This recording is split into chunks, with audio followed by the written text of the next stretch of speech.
يا مساء الفخامة والجمال. لو انت من عشاق المانهوا والانمي وبتحب الحماس والإثارة فانت في المكان الصح. النهاردة جايب لكم ملخص قوي يخليك تعيش القصة كأنك بطلها. بس قبل ما نبدأ حابب أسألكم سؤال مهم، ايه اكتر انمي او منهوا خلتكم تقولوا واو ده تحفة فنية؟ اكتبوها في الكومنتات وخلونا نتكلم مع بعض. ويلا بينا نغوص في عالم المانهوا والانمي مع اقوى الملخصات. يلا نبدأ. بنشوف في الأول جزيرة وفيها مجموعة من الصيادين بيواجهوا نمل عملاق متوحش. القائد بتاعهم بيقرب من واحد منهم وبيقول إنهم لازم يمنعوا تقديمهم بأي شكل ومفيش تراجع، بس الصيادين دول بيتغلبوا بسرعة جدا. القائد بيفقد وعيه ونملة عملاقة بتاكل أحشائه وباين إن نهايته قربت، لكن فجأة واحد عنده سحر شفاء قوي جدا بينقذه في آخر لحظة. القائد بيترعب لأنه شايف إن اللي أنقذه ممكن يتهاجم هو كمان، لكن بوم بيتنقذ مرة واحدة. الراجل اللي أنقذ القائد بينادي زميله علشان يخلص على النمل. الراجل ده وحش بجد بيدمرهم بكل سهولة. المجموعة اللي كانوا في الأول فاكرين نفسهم أبطال بيكتشفوا إنهم مجرد شخصيات جانبية، والناس اللي جم ينقذوهم دول صيادين من الرتبة اس أقوى ناس في المجال. بيقضوا على النمل الأحمر بسهولة، لكن فجأة بيظهر نمل عملاق. المهاجمين بيقرروا يهاجموا ويسيبوا القائد المصاب مع المعالج. بيستخدموا تعاونهم علشان يدمروا وشه وأطرافه، والمحارب القوي بياخد دراعه المقطوعة وبيستخدمها علشان يسحق النمل العملاق. بس مفيش وقت للاحتفال لأن جيش النمل الأبيض كله وصل. بس الصيادين دول مش بيخافوا، الساحر بيشحن البرق بتاعه والراجل القوي بيدخل في مود الهالك. عضلاته بتنفجر وهدومه بتتقطع، والمعركة دي بتتشاف حتى من المدينة والمواطنين هناك مستغربين. في نفس الوقت واحد اسمه تشوي بيحاول يسيطر على كارثة النمل اللي وصلت للمدينة. الراجل ده ماسك الوضع تمام وبيحرقهم بالنار، ورا منه فريقه اللي بيساعده. بعد كده بنتعلم ان من 10 سنين بوابات غامضة ظهرت في العالم وبدأت تطلع وحوش من أبعاد تانية. الناس اللي عندهم قدرات خاصة بس اسمهم الصيادين، ومهمتهم هي إنهم يحاربوا الوحوش دي. الصيادين بيتم تصنيفهم حسب قوتهم السحرية من الرتبة اس أقوى حاجة للرتبة اي أضعف حاجة. بس في مشكلة، لما قوتهم بتصحى بيقفوا على كده، مهما حاولوا يطوروها مش بيزيدوا قوة. بعد 3 سنين واحد اسمه جينو بيوصل لمكان التجمع، بس معاه لقب سيء جدا، أضعف صياد في العالم. كل الناس بتعرفه وبيتريقوا عليه لأنه حتى في أخف البوابات واللي هي رانك إي بيتصاب وبيتبهدل. حتى المفروض يعمل فئة جديدة ليه اسمها رانك إف، بس هو بيحاول بكل طاقته يكمل. وبيحصل موقف بيثبت انه ضعيف فعلا لما سلاحه بيتكسر وبيتجرح من جوبلين، بس بيتم انقاذه في اخر لحظة. بعدها الفريق بيلاقي كهف غريب جوه البوابة وبيكتشفوا انها دبل بوابة، يعني 2 جوه بعض، ودي حاجة نادرة جدا انها تحصل. البعض عاوز يدخل علشان لو في كنز، والبعض خايف لانه ممكن يكون فخ. بيقرروا يصوتوا والنتيجة بتكون تعادل، فجينو بيكون هو اللي لازم ياخد القرار النهائي. رغم ضعفه وخوفه بيقرر يدخل علشان محتاج الفلوس، لأن أمه في المستشفى وأخته عايزة تدخل الجامعة وهو الوحيد اللي يقدر يساعدهم. بعد ما بيدخلوا بيلاقوا تماثيل عملاقة ومخيفة جدا، وجينو بيحس إن واحد فيهم بيبص عليه. وفجأة الباب بيتقفل وواحد من الصيادين بيتقتل في لحظة، والكل بيترعب وبيحاول يهرب، بس التماثيل بتقضي عليهم واحد ورا التاني. جينو بيفهم أخيرا إن في قوانين مكتوبة على لوح حجري، وإن أول قانون هو تابع الملك. بسرعة بيطلب من كل الناس يركعوا، وبيكتشفوا إن التماثيل ما بتهاجمش طول ما هم راكعين، لكن الرعب لسه ما انتهاش. التمثال العملاق بيتحرك، الأحداث بتتصاعد، وجينو بيكتشف إن كل قانون من القوانين دي ليه معنى، وبيعرف إنهم لازم يلاقوا طريقة لتجميد الملك. علشان ينجوا بيحاولوا بطرق مختلفة، وناس كتير بتموت لحد ما بيفهموا إنهم لازم يعزفوا موسيقى زي التماثيل اللي شايلة الآلات. بيبدأوا يعملوا كده والتماثيل بتقف عن مهاجمتهم، لكن للأسف جينو بيتصاب إصابة خطيرة وبيفقد قدمه. رغم كده بيحاول بكل قوته يكمل وينجو. جينو متأكد جدا إن الباب ده فخ، والموقف ده خطير جدا وبيتلعب بعقلهم وبيديهم أمل كاذب. بيبدأ يتساءل لو كان ده اختبار للإيمان بالملك ده. جينو بيتزق على الأرض وواحد تاني بياخد قرار إنه يجري، بس نفس الحاجة بتحصل. شعلته بتطفي والباب بيتقفل شوية أكتر، لكنه بيبان إنه هرب. كين بيبدأ يفكر إنه يهرب هو كمان، لكن جينو بيحذر الكل إنهم ما يتحركوش، ولو حد خرج مش هيبقى في عدد كافي من العيون لمراقبة التماثيل علشان تفضل ثابتة. جينو بيفكرهم إن طول ما احنا عينينا على التماثيل وفاضلين في مكاننا هنكون في أمان. بيوضح كمان إن الشعلات الزرقاء شبه عداد الوقت، ولما تختفي كلها ممكن نخرج. كين بيقول إنه في احتمال إنهم يتزنقوا لما الوقت يخلص، وبيعترف إنه ما كانش متوقع إن جينو أضعف واحد فيهم وإنهم لسه عايشين بفضله، لكنه عنده عيلة مستنياه ومش عاوز يموت، فبياخد قراره وبيجري بره الباب. جينو مش هيبقى عنده عيون كفاية لمراقبة التماثيل، والتماثيل بتبدأ تتحرك تاني، لكن جينو مش ناوي يموت هنا. رغم إن الوضع أسوأ من أي وقت فات، بيفكر في كل المرات اللي قدر ينجو فيها قبل كده، لكن فجأة سونج بيقول لجينو وجوي إنهم لازم يخرجوا. بيعتقد إنه طول ما حد واقف جنب المسبح الباب هيبقى مفتوح،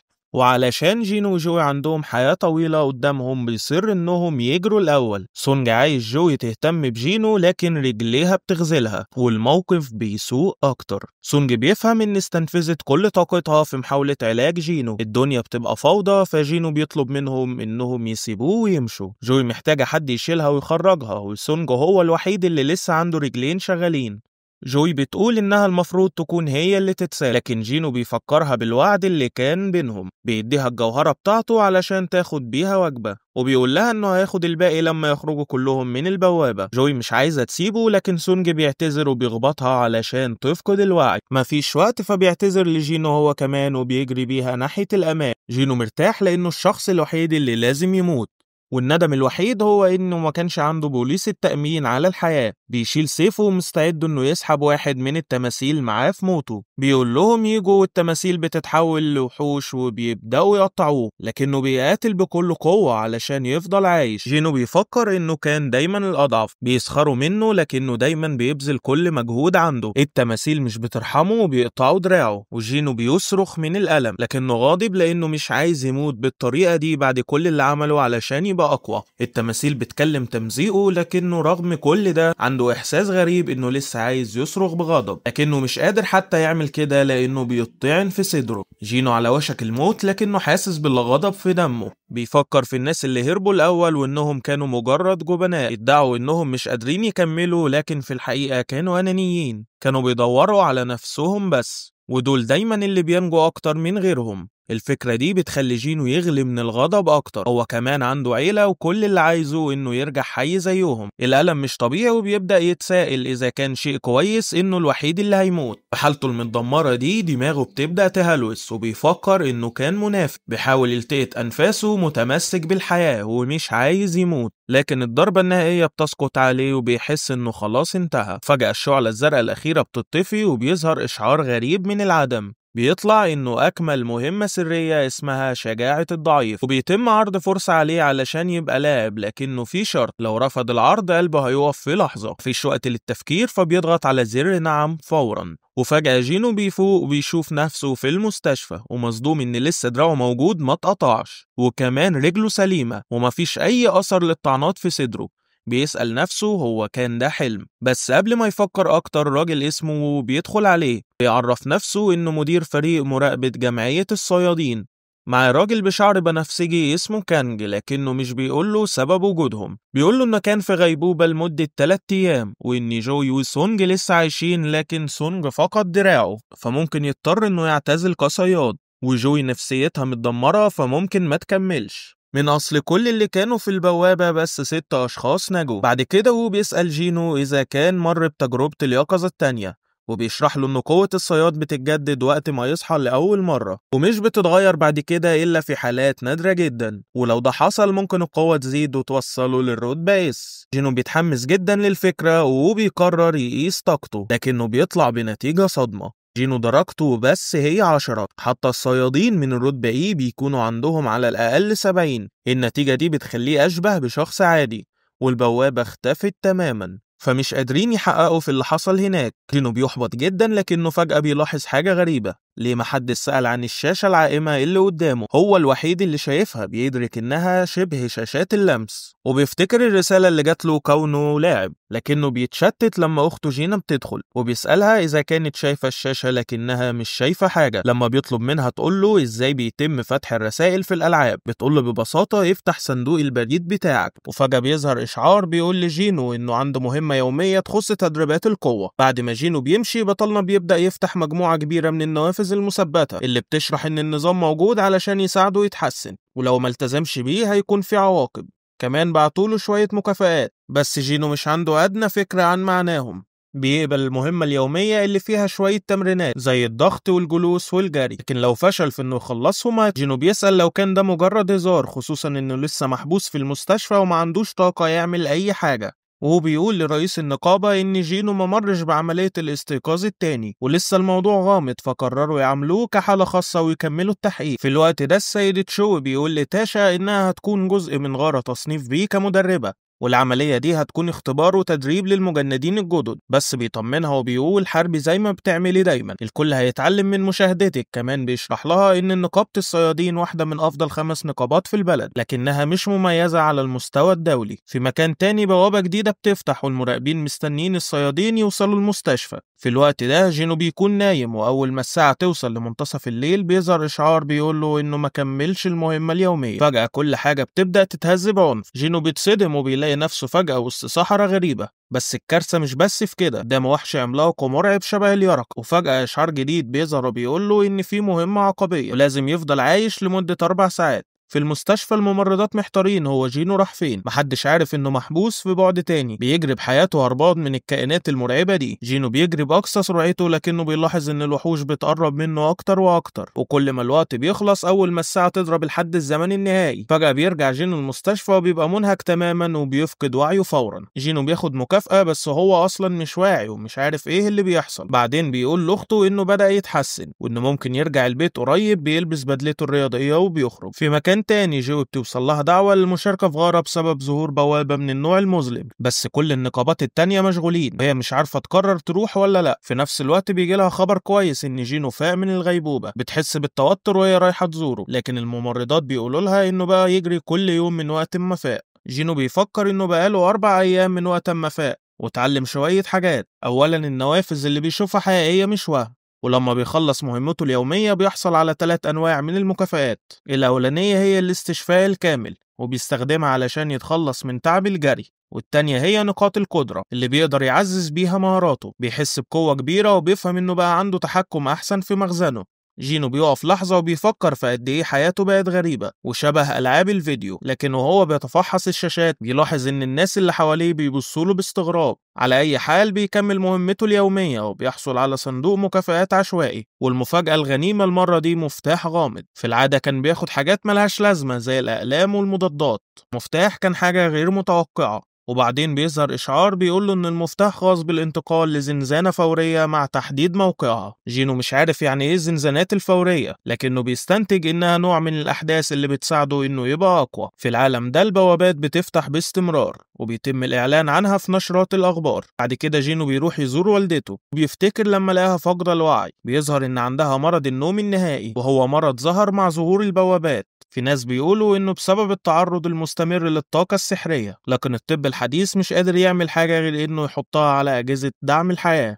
جينو اشتغل بجد علشان يبقى صياد، بس علشان يقدر يدفع تمن تكاليف علاج والدته بيقول لاخته انه قريب هيقدر يغطي نفقات العلاج، بس هي كانت مرعوبة بسبب خطورة شغله. بيحاول يطمنها ان كل حاجة هتكون كويسة وبيطلب منها تثق فيه، بس الحقيقة هنا مختلفة لانه ضعيف في القتال وما بيحصلش على مكافآت ليها اي قيمة. لكن دلوقتي الوضع اتغير، جينو بدأ يدرب جسمه بجدية وبيستخدم كل نقاط قدرته في انه يعزز قوته، حتى انه يستحق تفاحة بايده علشان يوري تقدمه. جينو بيحس انه بقى اقوى ومش ناوي يتراجع، فبيروح للمكان اللي ظهر فيه الإشعار ومستعد لأي حاجة، ولو الأمور خرجت عن السيطرة زي ما حصل قبل كده في الغارة اللي فاتت هيمشي بأقصى سرعته. أول ما بيطلع المفتاح فجأة حاجة غريبة بتظهر في الهواء. جينو بيستخدم المفتاح لفتحها وفجأة بوابة غامضة بتظهر قدامه، بيمشي فيها وإشعار بيظهر بيقوله إنه دخل زنزانة فورية والمخرج مقفول. الناس العاديين مش ملاحظين أي حاجة. بيكتشف إن المكان ده زي بعد آخر للزنزانات الفورية، مش زي الزنزانات العادية. بيفكر إنها ممكن تكون زي البوابة الحمراء، لكنه مش عنده معلومات كافية عنها قبل كده. بيستوعب إنه مش هيقدر يجري زي ما خطط. إشعار جديد بيظهر ويقوله إن الطريقة الوحيدة للخروج هي قتل الزعيم أو استخدام حجر الانتقال. جينو مش قادر يصدق الوضع، كان مش قادر حتى يقتل وحش من الرتبة إيه قبل كده، ودلوقتي لازم يخلص الزنزانة كاملة لوحده. بيتساءل إذا كان عنده فرصة أصلا، لكنه بيقرر إنه ما عندوش اختيار وبيبدأ يتحرك. لكنه بسرعة بيبدأ يفقد ثقته ومجموعة من العفاريت بتظهر قدامه. فجأة بيفتكر اللحظة اللي اتطعن فيها قبل كده والعفاريت بتهجم عليه. الصغيرين دول عنيفين جدا، بيتحركوا بسرعة وبيهاجموا بكل قوتهم، لكن جينو بيقدر يتفاديهم ويصد ضرباتهم، لكنه في النهاية بيتغلب عليهم. لكنه فجأة بيحس بغضب شديد وبيهجم على واحد من العفاريت وبيطعنه بدون تردد. بيبدأ يحس بالثقة بعد الضربة الأولى، بيكمل وبيخلص على الباقيين بسهولة. لكن فجأة بيواجه وحش أكبر منهم. الوحش ده بيكسر خنجره كأنه مصنوع من زجاج. جينو بيقدر يحس إنه أقوى بكتير من العفاريت. الوحش بيبص له مباشرة وجينو رجله بتتجمد ومش قادر يتحرك، وبيسأل نفسه هو ليه خايف. هو افتكر إنه مش متأثر نفسيا بالغارة اللي فاتت، لكنه واضح إنه كان غلطان.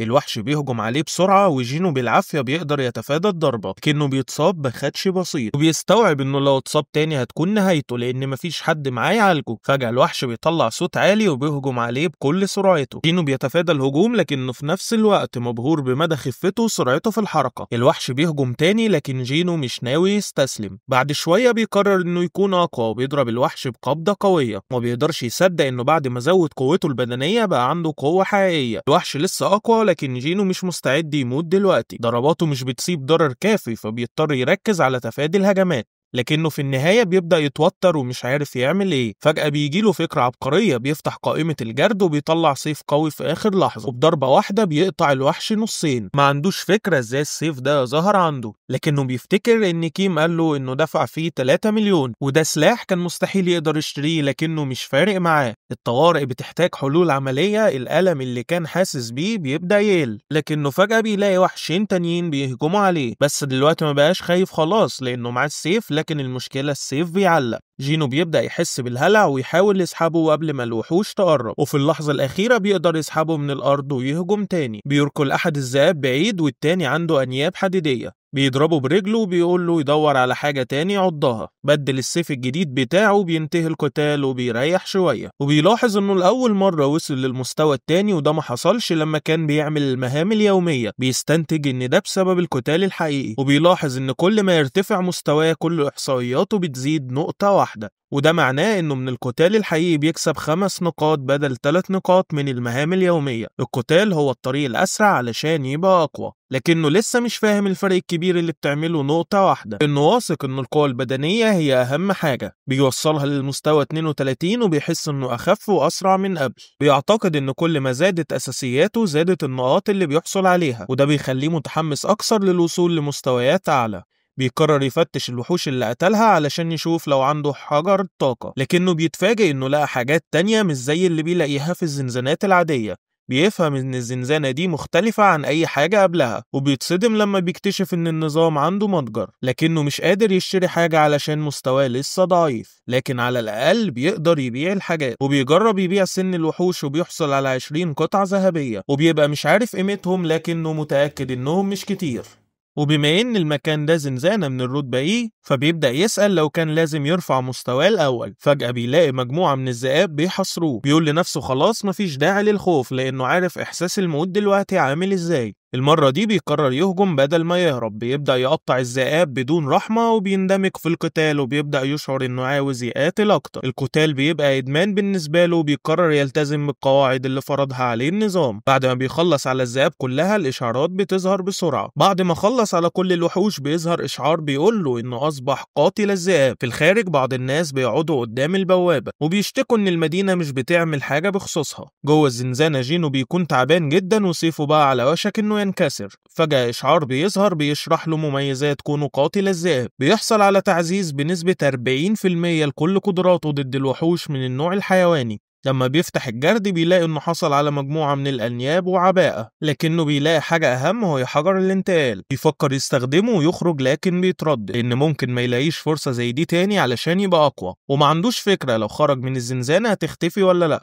ممكن تكون حاجة مؤقتة زي الأحداث في الألعاب، فبيقرر يكمل. قدام في الوقت ده جوي بتاخد مكالمة من جمعية الصيادين، بيقولوا لها إن في زنزانة اتكسرت عند بوابة قريبة وهم محتاجين مساعدة لأن مفيش معالجين كفاية. جوي بتحس بالذنب لأنها رفضت قبل كده، لكنها بتقرر تساعد، مش عايزة تضيع مجهود جينو. نروح للبوابة وجينو بيكتشف إن القتال بقى أسهل بعد ما رفع مستواه. الألوان اللي بتظهر على أسماء الوحوش بتتغير، الأبيض بيبقى معناه ضعيف، والبرتقالي يعني في نفس قوته، والأحمر يعني قوي جدا. الذئاب اللي كانت حمرا في الأول دلوقتي بقت بيضة، وده دليل على إنه بقى أقوى بكتير، لكنه عارف إن في وحش مرعب مستنيه تحت.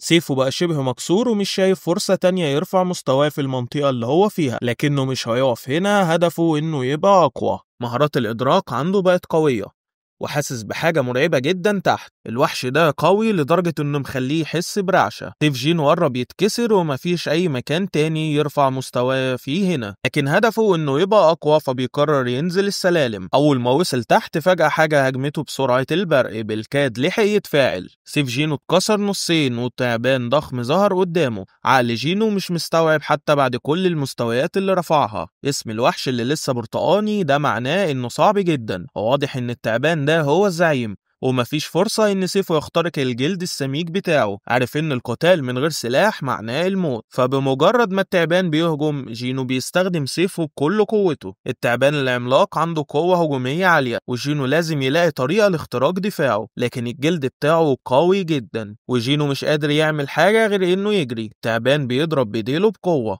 وجينو عارف إنه لو اتصاب هيبقى فيه مشكلة كبيرة. بيحاول يصد الضربة لكنه بيتلقى ضرر كبير. الوحش مش بيوقف هجومه وجينو بيتطوح في الجو زي اللعبة، حتى بيلاقي نفسه قدام قطار طاير ناحيته. كان فاكر إنه بقى أقوى لكنه مش كفاية. القطر بيعدي جنبه بالظبط، وجينو بيبدأ يشك في نفسه، قد ايه لازم ابقى اقوى علشان ابطل اكون اضعف صياد. بيفتكر لما الناس كانوا بيتريقوا عليه وان سونجو هو اللي نشر اللقب ده، وده كان دافع ليه انه يثبت العكس. التعبان بيرميه في مكان تاني، لكنه بيدرك حاجة، انه كان ضعيف فعلا، وده السبب اللي خلاه يتعرض للسخرية. بيبص حواليه وبيفهم ان القوة دي هي الحاجة الوحيدة اللي بتتحكم في كل حاجة. الضعيف دايما بيتداس عليه. جينو بياخد قرار انه مش هيفضل ضعيف تاني، بينط على التعبان لكنه بيتطوح بعيد، بيحلف انه لازم يبقى اقوى. فجأة جسمه بيبدأ يتوهج، بيتحرك بسرعة وبيهجم بسيفه على التعبان، لكنه بقى اكتر تصميم من اي وقت فات. بيقارن بين الخوف اللي حسه دلوقتي واللي كان حسه وقت الغارة، وبيقرر انه القتال ده اسهل. جينو بيستخدم سيفه كأنه بيتزلج على جسم التعبان، لكن فجأة بيرمي السيف وبيمسك الوحش بإيده العارية. بقى معتمد بالكامل على القوة البدنية اللي زادت عنده. بيبدأ يحطم جلد التعبان القوي. التعبان بيحاول يهزه بعيد لكنه متأخر. جينو بيصرخ وبيقول له موت، وبيضغط بكل قوته على جسم التعبان لحد ما بيقضي عليه. إشعار بيظهر وبيقول له إنه رفع مستواه كذا مرة. جينو بيضحك بصوت عالي، أنا فعلا بقيت أقوى. بعد القتال بيظهر إشعار إنه هزم ملك المستنقع، وجائزة سيف قوي مصنوع من أنياب التعبان، أقوى من سيف كيمو، مع تأثير الشلل واستنزاف الطاقة. البوابة بتتحول لمحطة قطار، وجينو بيدرك إنه خلص الغارة لوحده. بيمشي وهو شايل سيفه المكسور لكن مفيش حد حواليه. جندي بيقول له يلاقي ملجأ، لكنه بسرعة بيكتشف إن جينو صياد، والجندي بيعتذر. الوحوش منتشرة في كل مكان، وجينو بيستنتج إن ده حصل بسبب كسر البوابة، وإن الوحوش سحرية خرجت من البوابة. الجندي بيقول إنهم سيطروا على الوضع، لكن لسه في وحش عملاق متبقي. قدرة الإدراك عند جينو بقت قوية جدا، وبيحدد مكان الزعيم. الزعيم بيطلع جلمود عملاق بيحطم كل حاجة، والناس مرعوبة، والصيادين بيحاولوا يقتلوه، والقائد بيطلب من المعالجين يركزوا على التانك. لكن الهجوم مش كفاية، والجلمود دفاعاته قوية جدا، ومفيش صيادين سحريين كفاية علشان يهاجموه. جينو بيحلل الوضع وبيلاحظ إن الفريق متجمع عشوائي، علشان كده مش شغالين كويس مع بعض. بيستخدم قدرته على الإدراك وبيشوف إن الفريق فيه 2 من الرتبة سي و2 من الرتبة دي، وواحد منهم تانك، وده سبب ضعفهم. فجأة بيلاحظ إن جوي من ضمن المعالجين، لكنها خايفة بسبب ذكريات التمثال العملاق وده مخليها تفقد تركيزها. جينو بيلاحظ إنها مش قادرة تتجاوز خوفها، لكنه مش بيلومها علشان كان زيها، لكنه بيدرك إن الجلمود دوت مجرد زعيم دي أضعف بكتير من الوحوش اللي كان واجهها قبل كده. الصيادين بيتوتروا لأنهم عارفين إنهم هيخسروا وبيعرفوا إنهم محتاجين صياد أقوى يساعدهم. جينو بيقرر يتدخل وبيخطط لهجوم قوي وبيكسر دفاع الجلمود. بيرمي سيفه المكسور بقوة جبارة وبيكسر الدرع بتاعه، فالصيادين بينقضوا عليه وبيهزموه، لكن التانك بيحس ان في حاجة غلط لانهم ما كانوش قادرين يلمسوا الجلمود قبل كده، وبيسأل ازاي درعه اتكسر. بيشوف السيف المكسور على الارض وبيقول مين اللي رمى السيف ده. الجندي بيقول له كان الراجل اللي جابوه معانا، لكنه بيتفاجئ ان جينو اختفى. التانك بيقف مصدوم بيسأل نفسه مين الصياد القوي ده. جينو خرج بسرعة علشان يخفي قوته وبيقول ما كنتش متوقع الهجوم ده يعمل ضرر كبير قوي كده، وهو لسه مدرك مدى قوته الحقيقية. المهمة انتهت وجوي بتسأل لو كان جينو هو اللي أنقذهم في اللحظة الأخيرة. الممرضات في المستشفى قاعدين بيتكلموا عن تصنيف جينو وكلهم بيقولوا إن شكله بقى عادي جدا لكن جسمه بقى معضل بشكل مش طبيعي. في أوضته جينو شغال بأقصى طاقة في التمارين اليومية بتاعته. الممرضات مش قادرين يسكتوا عنه ومش مصدقين التحول السريع اللي حصل له. واحدة منهم وقعت في حبه لما شافته بعد التمرين بسرعة ومش قادرة تبطل تبص على جسمه المشوق. النهاردة هو اليوم اللي جينو هيخرج فيه من المستشفى، والممرضة اللي شكلها متعلقة بيه بتحاول تاخد رقمه لكن هو مش مركز، لسه مقتنع انها بس عاوزة تبعت له نتائج الفحوصات بعد ما يخرج. في الأخبار بنشوف بايك الصياد من تصنيف اس اللي قضى على النمل العملاق، هو واحد من 7 صيادين من تصنيف اس في البلد، وبيدينا لمحة عن حياة الصياد القوي. بيقولوا انه لازم يتمرن زي الوحش كل يوم حتى لو مش في مهمة صيد في الدنجنز، لأن أصغر غلطة ممكن تأذي زملائه، علشان كده لازم يكون دايما في قمة تركيزه. جينا لاحظت إن أخوها جسمه بقى رياضي حتى طوله زاد عن الأول. جينو اللي عقله لسه في حتة تانية فكر إنه ممكن يجري، وبدأ يتساءل إذا كانت كل المكاسب اللي حققها دي بسبب الإحصائيات اللي زادت عنده. فكر إنه لو كمل كده ممكن يبقى لاعب كمال أجسام ضخم. بدأ يقرر إزاي يوزع النقاط الجديدة اللي حصل عليها. دلوقتي هو وصل للمستوى 18 وعارف إن القوة بتزود الضرر اللي بيعمله، لكن مفيش فايدة منها لو مش قادر يصيب الهدف. عنده كمان الحيوية والإدراك والرشاقة، ومعاهم إحصائية الذكاء اللي غالبا ليها علاقة بالسحر، لكنه مش متأكد إذا كان محتاجها. في النهاية قرر يحط كل النقاط في القوة والإدراك. في اللحظة دي جاله تليفون من صاحب البيت بيفكره إنه ما دفعش الإيجار بتاع الشهر اللي فات، بس جينو مش قلقان لأنه بقى أقوى بكتير وقتل العفاريت بكل سهولة، وده معناه إنه كسب الفلوس بقى أسهل. بس المشكلة إنه علشان يجيب الفلوس الكبيرة لازم يدخل بوابات بمستويات أعلى، لكن محدش هيسمح لصياد تصنيفه إيه يدخل البوابات دي. بدأ يفكر إنه يعيد تقييم تصنيفه، بس المشكلة إن ده خطر كبير لأن إعادة الإيقاظ حاجة نادرة جدا، ومفيش حد في التاريخ شاف صياد بيرتقي في المستوى ويكمل بالقوة بالشكل ده. علشان كده قرر انه يخفي قوته لحد ما يقدر يحمي نفسه ويعرف اكتر عن امكانياته. فجأة شاف اعلان وظيفة واتصدم من التفاصيل، فاندفع يجري بسرعة علشان يروح يشوف الفرصة. كان بيتمرن يوميا علشان يكسب مكافآت. لما وصل قابل صياد اسمه هوانج اعتذر له وقال له انه فريقه شايف اضعف صياد على الاطلاق، بس جينو استغل الفرصة وقال له بهدوء انهم مش غلطانين. هوانج وضح انهم داخلين دانجن تصنيفه سي ومحتاجين على الأقل 8 أشخاص علشان يقدروا يدخلوا، علشان كده محتاجين جينو يكمل العدد حتى لو كان تصنيفه إيه. بس جينو مش هيشارك في القتال. هوانج قال له بوضوح مش هتاخد أي مكافآت، بس هنديلك 2 مليون يوان. جينو بص للموقف ولاحظ إن الفريق فيه 4 صيادين من تصنيف سي و2 من تصنيف دي، وافق ينضم ليهم بسرعة. هوانج قال له إن دوره الوحيد هو حمل المعدات لأنه واضح إن الفريق ما عندوش معالج وبيعتمد على المعالجات اليدوية. هوانج كمان وضح ان الفرق المستقلة بيكون صعب عليها تلاقي معالج ينضم ليهم. جينو بدأ يقلق شوية لانه حس ان الوضع مش طبيعي. الفريق كله مليان مقاتلين تانك وناس بتعمل ضرر عالي، لكن جينو قال ولا يهمني هوقع العقد وخلاص. تم تقديم صياد عنده 20 سنة وتصنيفه دي اسمه ليو، وجينو خمن انه اكيد من عيلة غنية بسبب العدة الفخمة اللي لابسها. ليو بدأ يسأله اذا كان جينو يقدر يشيل كل المعدات التقيلة، لكن جينو طمنه انه تمام. ليو ما عندوش فكرة ان جينو وحش حقيقي ومش فاهم هو داخل على ايه، ولو فاكر ان جينو مش هيقدر يشيل الشنطة دي. بعدها ليو قعد يرغي عن رئيس الشركة اللي كان مسؤول عن موقع البناء اللي واقفين فيه، وقال ان الراجل هرب بعد ما نصب على الناس وسرق 900 مليار يوان وخلى الكل مصدوم.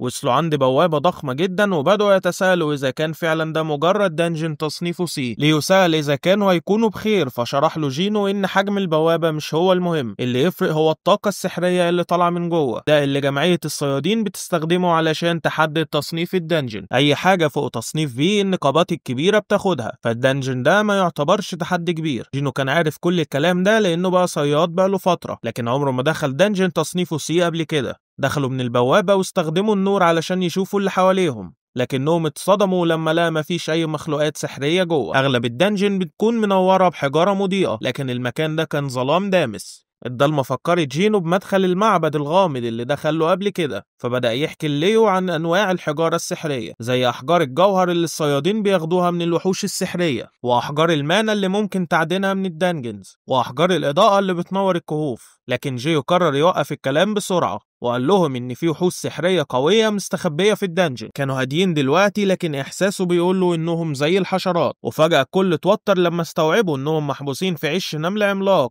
والوحوش بدأت تقرب عليهم. جينو قال لهم إن الوحوش فوقيهم على طول، فالفريق بدأ يضرب بكل قوته. هونج استخدم مهارة الإغراء بتاعته لجذب أغلب الوحوش نحوه، وجينو كان مبسوط جدا من قائد الفريق اللي تصنيفه اس. ليو كان عايز يدخل المعركة، لكن الساحر اللي مع الفريق منع وقال له إنه مجهز حركة خداعية. بعد عد تنازلي مشحون، الساحر أطلق تعويذة تفجير قوية. جينو كان بيراقب المعركة وشاف إن الفريق شغال كويس جدا مع بعض، لكن لاحظ إن ليو بيعتمد على العدة الفخمة بتاعته أكتر من مهاراته القتالية. المعركة انتهت بسرعة بعدما جينو قتل نملة واحدة بهدوء. هونج أعلن فوز الفريق وبدأوا يقسموا الغنائم ما عدا جينو. هونج فكر جينو لأنه وفر عليه مجهود كبير لما لاحظ وجود النمل من بدري، لكن جينو قال له ببساطة كنت ماشي ورا إحساسي بس. لكن هونج لاحظ حاجة غريبة، بعض النمل كان متقطع بطريقة مش طبيعية، وما كانتش بسبب السيوف أو السحر. فكر إن ممكن يكون في وحش سحر تاني أقوى جوه الدنجن. بعض النمل كان ممزق تماما، فهونج بدأ يتساءل إيه الوحش اللي ممكن يكون قوي كفاية علشان يقتلهم كده.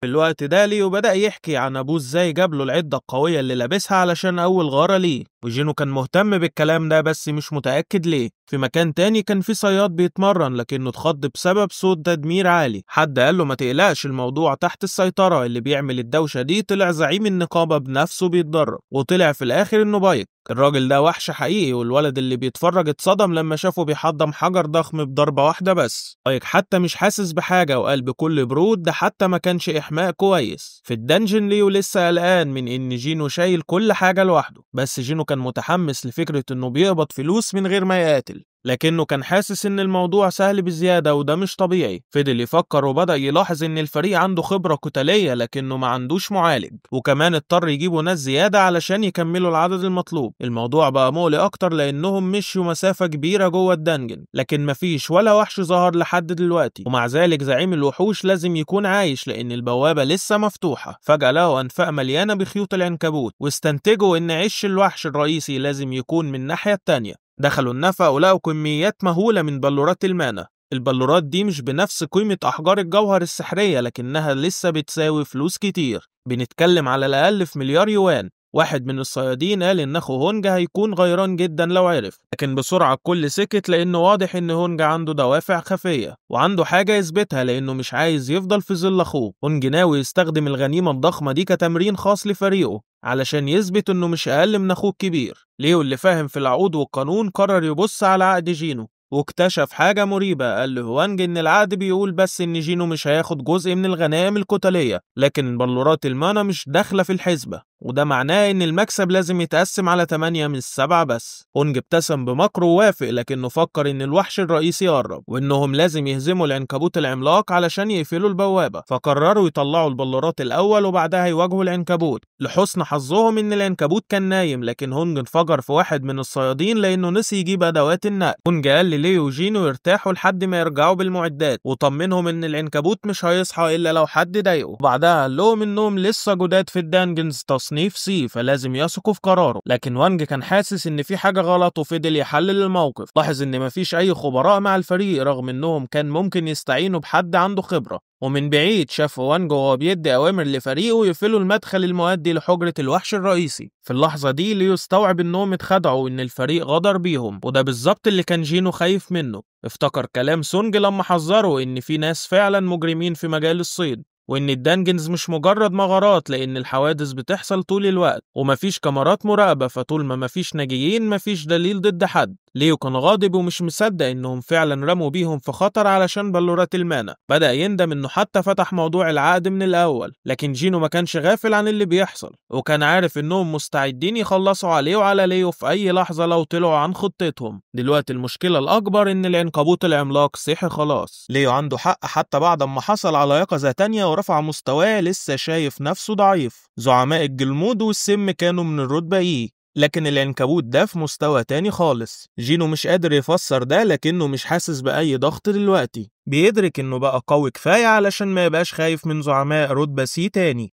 في المستوى ال18، وبيقول بكل ثقة إن عنده فرصة يهزم الوحش. أول ما بيبدأ يهاجم العنكبوت بيقول الصيد الحقيقي بيبدأ دلوقتي. في مكان تاني جوتو رئيس جمعية الصيادين مرهق من الاجتماعات المملة. السواق بتاعه بيعرض عليه يتدرب معاه علشان يرفع معنوياته، وجوتو مش بيقدر يقول لأ لما حد أصغر منه بيبصله باحترام. في البوابة جينو بيدرك إن جلد العنكبوت صلب جدا وهجماته قوية جدا، ولو اتصاب مرة واحدة هيبقى انتهى. ليو بيراقب تحركات جينو وبيفهم على طول إن الطريقة اللي بيتحرك بيها مش طريقة صياد من الرتبة إيه. حقيقي بيبدأ يشك في جينو وبيسأل نفسه مين الشخص ده بالظبط، وبيبدأ يتساءل لو كان من الصيادين المزيفين اللي بيخفوا رتبهم الحقيقية. جينو بيكتشف إن حتى خنجره مش قادر يخترق جلد العنكبوت. إرهاقه بيزيد وبيحتاج ينهي القتال بسرعة. عنده مهارات خنجر بتسبب الشلل واستنزاف الطاقة، فبيقرر يعتمد عليها. بيحدد نقطة ضعف العنكبوت، لكنه بيتفاجئ لما العنكبوت بيطلق هجوم حمضي. جينو لازم يقرب بسرعة، فبيستخدم مهارة الاندفاع علشان يهجم مباشرة على العنكبوت، لكنه بيكتشف ان تأثيرات الخنجر مش بتأثر عليه. جينو مش بيستسلم وبيكمل هجماته، لكنه بيبدأ يحس بالتعب الشديد والعنكبوت بيوجه له ضربة قوية. جينو على وشك انه يسحق، لكنه بيفكر انه لسه معاه مكافأة من المهمة اليومية فبيستخدمها وبيتعافى بالكامل. ليو مصدوم، كان فاكر ان جينو انتهى لكنه لسه في المعركة. بيهاجم تاني وبيطعن العنكبوت في عينه وبيبدأ تأثير الخنجر يظهر. جينو مش بيضيع الفرصة وبيطعن العنكبوت مرات ومرات وبيحافظ على التأثيرات شغالة، وفي النهاية العنكبوت مش بيقدر يتحمل وبينهزم. شعار بيظهر بيقول إن جينو هزم زعيم البوابة. جينو بيدرك إنه كان محظوظ لأنه ما كانش استخدم جائزته قبل ما يدخل البوابة، وإلا كان انتهى أمره. ليو مش مصدق إن جينو قدر يهزم زعيم البوابة لوحده، وبيبقى مقتنع أكتر إنه مش صياد إيه حقيقي. جينو بيحصل على جوهرة من العنكبوت. ليو بيعرض عليه يحمل الإمدادات بدل منه، بيبقى شايفه قدوته. في غرفة تدريب جوتو بيستعرض مهاراته ضد وو وبيضغط عليه بسهولة. جوتو بيشيد بوو وبيقول له إنه حاسس بتحسن. ووو بيكون مصدوم من قوة جوتو، وجوتو بيشرح إن التدريب مش بيرفع مستوى الصياد لكنه بيحسن مهارته. في البوابة طاقم هونج بيوصل وبيتفاجئوا إن جينو وليو لسه عايشين. بيفترضوا إن العنكبوت كان غبي علشان كده خسر قدام صيادين ضعاف. هونج بيقول لليو إنه من عيلة غنية، وليو بيرد وبيقول له فيها إيه. هونج بيكشف نواياه الحقيقية قدامهم وبيقول لليو إنه قدامه فرصة واحدة ولازم يقتل جينو. هونجو بيقول إنهم عادة بيقتلوا اللي بيضموهم للفريق علشان يحتفظوا بالغنائم لنفسهم، لكن لو ليو وافق مش هيقتلوه، ولو رفض هيقتلوهم هما الاتنين. هونج شايف إن ليو ممكن يكون تهديد فبيفضل يخلص عليه بالطريقة دي. ليو بيتحرك ناحية جينو وهونج بيكون فرحان، لكنه بيتفاجئ لما ليو بياخد صف جينو بدلا من انه يهاجمه. هونج وفرقته بيقرروا يقتلوا جينو وليو، وجينو فجأة بيحصل على مهمة عاجلة وعليه انه يقتل الاعداء الستة اللي قدامه. الفريق بيقرر يهاجم الاضعف، فالساحر بيوجه هجوم لجينو. ليو بيقلق عليه لكنه بيتفاجئ لما يشوف ازاي جينو بيتعامل مع الموقف. في مكان كانت شاهي بتتكلم عن نفسها بفخر وبتقول إنها هزمت وحوش من الرتبة إيه بسهولة، والكل حاسس بالحظ علشان يشتغلوا مع أفضل الفرق. لكن في فرق تانية بتمتلك فريق هجوم بمعدل وفيات عالية جدا. في البوابة هونج بيلاقي إن جينو انتهى خلاص. جينو بيبدأ يلوم نفسه لأنه نسي إن العالم دوت مبني على البقاء للأقوى، مليان بالخدع والخيانة. بيدرك إنه كان مغرور وإن النظام بيضغط عليه للقتل، وبيسأل نفسه لو كان النظام محتاجه يفضل عايش لسبب معين. جينو بيقول للفريق إنهم فاكرين إن الضعيف هو اللي بيموت في البوابة، لكن بيحذرهم ان القاعدة دي ممكن تتقلب ضدهم. واحد منهم مش بيحب ان جينو سماهم فريسة، لكنه بيتفاجئ لما جينو بيقطع له راس واحد منهم في ثانية. شعار بيظهر وبيقول ان جينو قتل واحد. الفريق مصدوم وبيهاجموه بكل قوتهم، لكن جينو بيتعامل معاهم وبيقتل واحد ورا التاني. بيستخدم تأثيرات الخنجر وبيهزم 2 كمان. الرامي بيكون الضحية اللي بعدها وبعدها الساحر. ومفضلش غير هونج، وليو مصدوم شايف ان جينو اقوى بكتير من لما واجه اخر زعيم للبوابة. هونج بيقوي جسمه وبيفتكر ان جينو اكيد متعب بعد القتال مع زعيم البوابة و5 صيادين، كمان جسمه قوي زي الحديد، فمش متوقع ان خنجر جينو يأثر عليه. لكن بيتفاجئ بسرعة جينو اللي بتصدمه وبيكتشف انه بيرفع مستواه طول الوقت. هونج بيحاول يرشيه بضعف الفلوس، لكن جينو بيرفض لانه حاول يقتله 3 مرات. هونج بيهدده لكن جينو بيفكره بكلامه. اللي بيحصل في البوابة بيفضل جوه البوابة. في النهاية جينو بيخلص عليه، إشعار بيظهر والمهمة بتاعته بتكتمل. فجأة البوابة بتبدأ تنهار بعد ما زعيمها اتقتل. لما بيخرجوا جينو وليو هما الوحيدين الناجيين. المسؤول مش مصدق لأنهم أقل رتبة، لكنه بيتشتت لما بيشوف العتاد المستعمل. جينو مش مصدق إنه بيحصل على مكافأة بعد اللي عمله، وبيكتشف إنه اكتسب مهارة بتخوف الأعداء وبتقلل قوته. ليو بيشكر جينو وبعدين الدنيا بتمطر.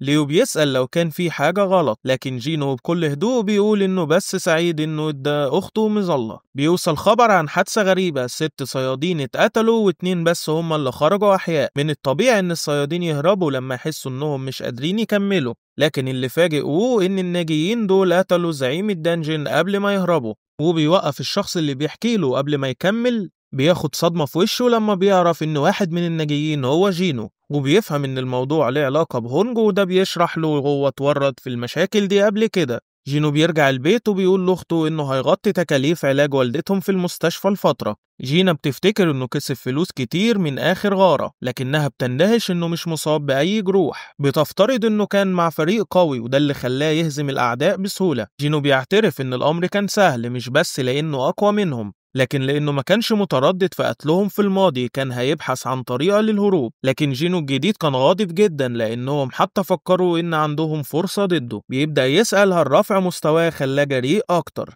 لكنه بيفكر نفسه إنهم كانوا بشر مش وحوش دنجن. جينا بتسحبه للواقع وبيفتكر هو ليه بيزداد قوة علشان يفضل عايش ويحمي عيلته، فلو اضطر يعمل اللي عمله في الدنجن تاني مش هيتردد. بعدها بيتم اكتشاف مادة ضارة في جسمه، وبيفهم إنها من الحاجة اللي كان بيشربها، لكنه بيكمل شربه ولاحظ إنه مش بيشعر بالسكر. إشعار بيظهر وبيكتشف إن عنده مكافأة من الدنجن المزدوج بتلغي أي سموم أو حالات خطيرة وبتزود قدرته على التجديد. ما كانش عنده وقت يفحص مكافآته قبل كده، لكن دلوقتي بقى فاهم ليه دراعه رجع ينمو. بعدها جينو بيقابل ليو اللي بيشكره على إنقاذه، لكن جينو بيرد عليه إنه مش مديون له بحاجة. ليو ما قالش الحقيقة عن اللي حصل في الدنجن، فجينو مش متوقع يرد الجميل، لكن ليو بيفاجئه وبيقول له إنه بيجهز فريق غارات، وجينو بيوقفه قبل ما يكمل عرضه. ليو بيترجاه يديله فرصة، بيقول له إنه محتاجه معاه في 19 غارة، وبيكتشف إنه عاوز يبقى رئيس نقابة، وعلشان ده يحصل لازم يكون عنده 20 غارة مسجلة. والد ليو عايز ينشئ نقابة للصيادين في شركته للبناء، وليو مستعد يعمل أي حاجة علشان يحقق ده. الدنجن خطير، لكن الكنوز اللي فيه تستاهل المجازفة، مش بس مانا كريستال أو أحجار طاقة، كل حاجة في الدنجن ليها قيمة. جينو فاهم إن وجود الصيادين اللي بيغزوا الدنجن لصالح الشركات فكرة ذكية، بس لما ليو بيقول له إن والده عايز صياد من الرتبة اس كقائد للنقابة، جينو بيتفاجئ. في البلد كلها مفيش غير 7 صيادين من الرتبة اس، والوحيد اللي مش مع أي نقابة هو مين، والراجل ده متقاعد. معنى كده إن ليو بيخطط إنه يسرق صياد من نقابة تانية، لكن جينو بيحذره لأن ده هيخليه يواجه أعداء النقابة اللي هيسرق منها الصياد. ليو بيحاول يقنع جينو بطريقة تانية، بيقوله إنه محتاج شخص يساعده في الغارات، خصوصا لو عاوز يخفي قوته عن الآخرين، وده كان عرض ذكي لأن نجاح ليو هو مع صياد من الرتبة إيه هيخلي والده يقتنع أكتر. بعد كده ليو بياخده بيشوف المبنى اللي هيبقى مقر النقابة، وبيقول له إن قيمته 30 مليار يوان. ليو بيعرض المبنى كله على جينو مقابل مساعدته في 19 غارة. جينو كان زمانه وافق فورا لو كان في الماضي، لكن دلوقتي الوضع مختلف لأنه الوحيد اللي يقدر يرفع مستواه. هو متأكد إن ممكن يوصل لرتبة اس أو حتى أعلى، لكن لسه في حاجات كتير مش مفهومة عن قدراته، فبيقرر يرفض العرض. ليو مش بيستسلم وبيقسم إنه هيحفظ سر جينو لآخر العمر، لكن نظرة واحدة من جينو بتخليه يحس بالخوف وبيقرر ينسحب. في نفس الوقت وانج أخو هونج الأصغر بيكون غاضب جدا بسبب ما قتل أخوه، بيطلب يعرف معلومات عن الناجيين الاتنين. مساعدته لورا بتتصدم لما بيسألها ايه اللي هيحصل لو قتل حد في بلد تانية، لكنها بترد عليه وبتقوله انه لو في معاهدة بين البلدين هيتسلم للعدالة، ولو مفيش هيرجع بلده يتحاكم هناك. وانج بيقرر يسافر فورا لكنه بيتراجع لما لورا بتفكره انه عنده حاجات كتير شغال عليها، فبيقرر يأجل الموضوع لكنه بيأمل إن الناجيين يفضلوا موجودين لحد ما يقدر يتعامل معاهم. اليوم اللي بعده جينو بيخرج يجري مع أخته وبيسألها لو معاها 30 مليار يوان هتعمل بيهم ايه. جينا مش قادرة تتخيل حتى المبلغ ده لأنه خرافي بالنسبة لها. بعد ما بيخلص الجري جينو بيلاحظ إن العداد في نظامه بيكمل يعد حتى بعد ما وصل لهدفه اليومي. جينا بتجري وراه لكنه بيقرر يختبر لحد فين ممكن العداد يوصل، فبيكمل الجري تاني. بيكتشف إن العداد بيقف عند ضعف الهدف بعد ما بيجرب كل المهام. المهمة اليومية بتختفي والمكافأة اللي بيحصل عليها بتكون صندوق عشوائي، لكنه بيلاقي ان في صندوق مبارك وصندوق ملعون. جينو مش بيضيع وقته، بيختار المبارك وفجأة بيكسب حاجة ضخمة، مفتاح جديد لكنه مش اي مفتاح، ده مفتاح قلعة ملك الشياطين وهو حاجة من مستوى الرتبة اس. لكن المدهش اكتر هو ان المفتاح بيجي مع مكونات اكسيل الحياة، وهو الاكسير اللي يقدر يعالج اي حد مريض. جينو بيزور امه المريضة وبيفهم انه مفيش قدامه حل تاني، بيروح للمكان وبيستخدم المفتاح لفتح البوابة وبيكون متأكد ان الدنجن ده هيكون أصعب من التحديات اللي مر بيها. دخل القلعة وفي نار مشتعلة في كل مكان وجينو بيحس بالرعب، لكنه عنده حجر الانتقال كخيار للهروب. لو الأمور خرجت عن السيطرة هيقدر يهرب بسرعة. بيستخدم المفتاح عشان يفتح البوابة وهو عارف كويس إن الزنزانة دي هتكون صعبة زي جزيرة جيو. جينو بيبدأ يشك لو كان عنده القدرة على التعامل مع الخطر ده، لكن لما البوابة الضخمة بتظهر قدامه مفيش رجوع. جوه النيران بتاكل كل حاجة وجينو بصراحة مرعوب، بس مع حجر التنقل كخطة احتياطية لو الأمور باظت. فجأة وحش عملاق بيظهر قدامه، لكن جينو خلاص قرر إنه لازم يبقى أقوى، وأقسم إنه مش هيموت في الزنزانة دي. الوحش اسمه باللون الأحمر، يعني أقوى منه بكتير، لكن جينو عنده ميزة كويسة وهي كونه قاتل مستذئب. بسرعة بيستخدم مهارة الاندفاع علشان يقرب من الوحش ويبدأ يضرب فيه، بس الضرر اللي بيعمله ضعيف حتى مع تأثيرات المكافآت. جينو بيحاول يفعل مهارة النية القاتلة لكن الدبياف بيتلغي. بيحاول يضرب الوحش باستخدام مهارة تاني باستخدام خنجره، لكن كل التأثيرات بتتلغي. الوحش بيكون وحش جدا وهو بيمسك جينو اللي بيصرخ من الألم. خسر دراعه وصحته بتنخفض بسرعة جنونية والوحش بيكسره حرفيا. فقد أكتر من تلت حياته، لكن المصيبة بتكبر لما الوحش بيفعل مهارة الغضب لمدة 3 دقايق وبتتضاعف قدراته 100%. الهجمات بقت أسرع من إنه يقدر يتفاداها، فما بقاش عنده حل غير إنه يستخدم مكافآت الاستعادة الكاملة علشان يرجع دراعه. بس حتى لما بدأ يسيب ضرر للوحش اكتشف إنه كان غلطان. الوحش لسه بيديله علقة موت. نقاط صحة جينو بتفضل تقل وهو بيتضرب تحت الوحش، بس بيقدر يشتري شوية وقت برمي التراب في وشه. النظام بيحذره باستمرار وكأنه بيصرخ فيه إنه ما يقدرش يموت هنا. جينو بيبدأ يفهم إن ده مش مجرد إعادة إيقاظ عادية، هو غرقان في المشكلة لحد رقبته، فبيقرر يستخدم حجر التنقل. لكن فجأة سيريوس بيظهر قدامه من العدم وبيضرب الحجر بعيد عنه. دلوقتي جينو في ورطة حقيقية، عنده كام ضربة بس قبل ما يخلص تماما، وعقله شغال بأقصى سرعة علشان يلاقي حل. ولما كان على وشك فقدان الأمل افتكر إنه عنده متجر في نظامه، بسرعة يشتري 3 جرعات علاجية، بس المشكلة إنها بتدي 100 نقطة صحة بس. في اللحظة دي جينو بياخد خطوة مجنونة وبيشرب السم علشان النظام يلقطه كمادة طاردة ويزيله، ونجحت الخطة. جسمه بيتماسك ودلوقتي الضرر الجسدي عليه أقل ب20%. سيريوس مش بيرحمه وبيضربه ضربة قاتلة، لكن جينو بيرفض الاستسلام، بيعلن إنه لسه بيقدر يتحرك. ولحسن حظه مهارة غضب الوحش بتنتهي والتأثيرات بتختفي. الضرر اللي سببه جينو في عين الوحش بيبدأ يأثر عليه. جينو بيستغل الفرصة وبيبدأ يهجم عليه بدون توقف، وأخيرا بيعمل ضرر حقيقي. الوحش بيعضه بس جينو بيقاوم وبينط في الهواء، لكن الوحش بيضربه ويخبطه في الأرض. صحته على وشك تنعدم وسيريوس بيضغطه بأسنانه، لكن جينو مش ناوي يستسلم. بيغرس سلاحه في الوحش بكل قوة حتى وهو بينقلب زي اللعبة في إيده. بيواصل الهجوم وبيحط كل طاقته في ضربة أخيرة، وفعلا الضربة دي هي اللي بتنهي المعركة. سيريوس بيقع والإشعار بيظهر. جينو هزم حارس بوابة الجحيم، مستواه بيعلى كذا مرة وجروحه بتتعافى بشكل سحري. قتل الحارس بيخليه يحصل على مفتاح قلعة الشيطان، وبيفهم إن سيريوس كان بيحميها. بس فجأة بيجيله إشعار غامض بوصفه إكسير الحياة اللي محتاج 3 مكونات من جوه القلعة. المعركة دي خلت جينو يفهم قوته الحقيقية، وبيستنتج إنه لو دخل القلعة دلوقتي هيموت أكيد، فبيقرر إنه مش جاهز لسه، لكنه بيوعد نفسه إنه هيرجع قريب. بعد كده بيروح يشوف أمه وبيبدأ يتساءل هل يقدر فعلا يعالج مرض النوم الأبدي اللي عندها. هو مش معاه أي من المكونات اللي محتاجها علشان يصنع إكسير الحياة، لكنه على الأقل عارف هو هيلاقيهم فين. بس دخول القلعة بمستواه الحالي معناها الموت المحقق، علشان كده لازم يرفع مستواه ويبقى أقوى من كده بكتير. علشان يساعد في ده جينو بيقرر ينضم لليو في غارات التصنيف سي اللي كان بيتكلم عنها قبل كده، بس عنده شرط واحد. وليو بيتصدم لما جينو بيقول له إنهم لازم يعملوا الغارات لوحدهم بس من غير أي حد تاني. ليو بيبص له باندهاش وبيقول له إنه بيهزر ولا إيه، لأن بوابات التصنيف سي بتحتاج فريق من 8 أشخاص على الأقل علشان يقدروا يدخلوها. لكن جينو عنده خطة اسمها STB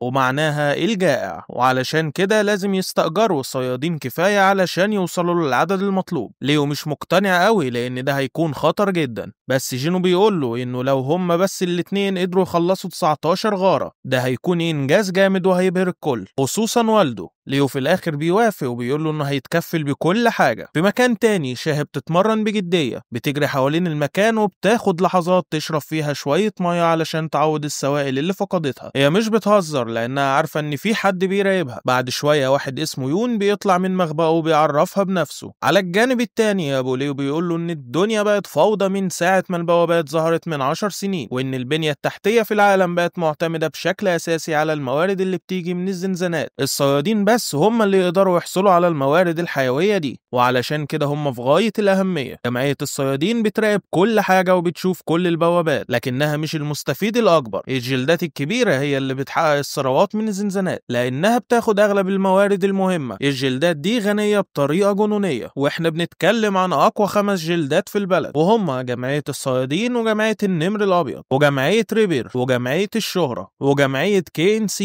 عندهم سيطرة كاملة على كل الأرباح اللي بتيجي من الزنزانات. لكن أبو ليو مش مستعد يسكت على ده، ومش ناوي يسيب الوضع ده يستمر، وهو عارف كويس إنهم لازم يأسسوا الجلد الخاص بيهم علشان يحقق هدفه. في الوقت ده ليو بيفكر في المخاطر اللي ممكن تحصل لو اضطر يستعين بصيادين مجهولين علشان يساعد أخوه، لكنه يعرف إن المشكلة هتتحل لو أبوه اختاره كقائد للجلد بدل ما يجيب حد غريب. في نفس الوقت جينو بيتمرن في الحديقة، ولاحظ إن أي تمارين إضافي بيعمله مش بيتم احتسابه كنقاط خبرة زي الأول. الصندوق الملعون اللي اتعرض عليه قبل كده مش متاح ليه دلوقتي، فبيطلع صندوق عادي على أمل يلاقي حاجة مفيدة، لكنه بيلاقي مجرد كارت بينجو، مش الحاجة اللي كان متوقعها تماما. الوقت بيعدي وجينو بيكمل تدريبه، لكنه بيلاحظ إن النقاط اللي بيكتسبها بقت قليلة جدا وما بقتش بتساعده في تطوير نفسه زي الأول، لأنه رفع مستواه كفاية. ليو لسه بيجهز نفسه علشان يقدروا يدخلوا زنزانات التصنيف سي، لكن جينو بيخطر له فكرة. لو قدر يرجع لمنظمة العقاب ممكن يواجه الدودة العملاقة اللي قتلها قبل كده، بس هو مش متأكد لو المعركة هتكون أصعب من المتوقع أو حتى لو كان هيكسب إيه نقاط الخبرة منها. وفجأة جينو بيستلم إشعار بمهمة تصنيف دي، لكن في حاجة غريبة، المهمة جاية من جمعية الصيادين، وده معناه إنه مش هيقدر ياخدها لوحده. واحد من الصيادين الكبار كان بيعلم شاب درس في القتال، والشاب قال له يا ليتني كنت حاربتك في عز شبابك. أيوه هو قال له كده، ما تستغربش. بس سونج بيرد عليه بصراحة وبيقول له إنه مش هيقدر يغير الحقيقة، وإنه دلوقتي ما عندوش غير دراع واحدة. بعد كده سونج بيستلم إشعار للانضمام لغارة، والشاب بيستغرب وبيقول له ليه ما اعتزلتش لحد دلوقتي؟ سونج عنده ذكريات مش كويسة وهو فاقد جزء مهم من جسمه، فالشاب بيعتذر له على انه خلاه يحس بالحزن. سونج بيشرح له انه ايام مجده راحت، لكنه لسه عايز يساهم في المجتمع في الوقت اللي فاضله. في مكان تاني في اب اسمه كيم قاعد بيتفرج على بنته وهي بتلعب، لكنه مرعوب من فكرة المشاركة في الغارات. فجأة بيستلم نفس الاشعار وبيعرف ان دوره الجاي. زوجته بتحاول تقنعه انه يوقف لانه بالكاد خرج من الغارة اللي فاتت على قيد الحياة. بتطلب منه يفكر في الشغل تاني، لكنه بيقول لها انهم محتاجين الفلوس لان بنتهم داخله المدرسة قريب. بيطمنها ان الموضوع هيكون امن لان جمعية الصيادين جوجين ما بتبعتش الصيادين أصحاب الرتبة الضعيفة في مهام خطيرة إلا المرة اللي حصل فيها العكس، فالعيلة كلها بتبدأ تعبر عن حبها لبعضهم قبل ما بيمشي. في مكان مختلف بيك غاضب لأنه مضطر يعمل مقابلة ملهاش لازمة، وبيتعصب أكتر لما تشوي بيحاول يجامل فيه، لكنه بيهدى شوية لما تشوي يشير إلى أنه الأنسب للوظيفة. في الحقيقة تشوي استدعاه علشان يعلمه إن شركة يوجين كونستراكشن ناوية تأسس الجلد الخاص بيها، لكن بيك كان عارف المعلومة دي أصلا، فبيطلب منه يوصله للحقيقة مباشرة.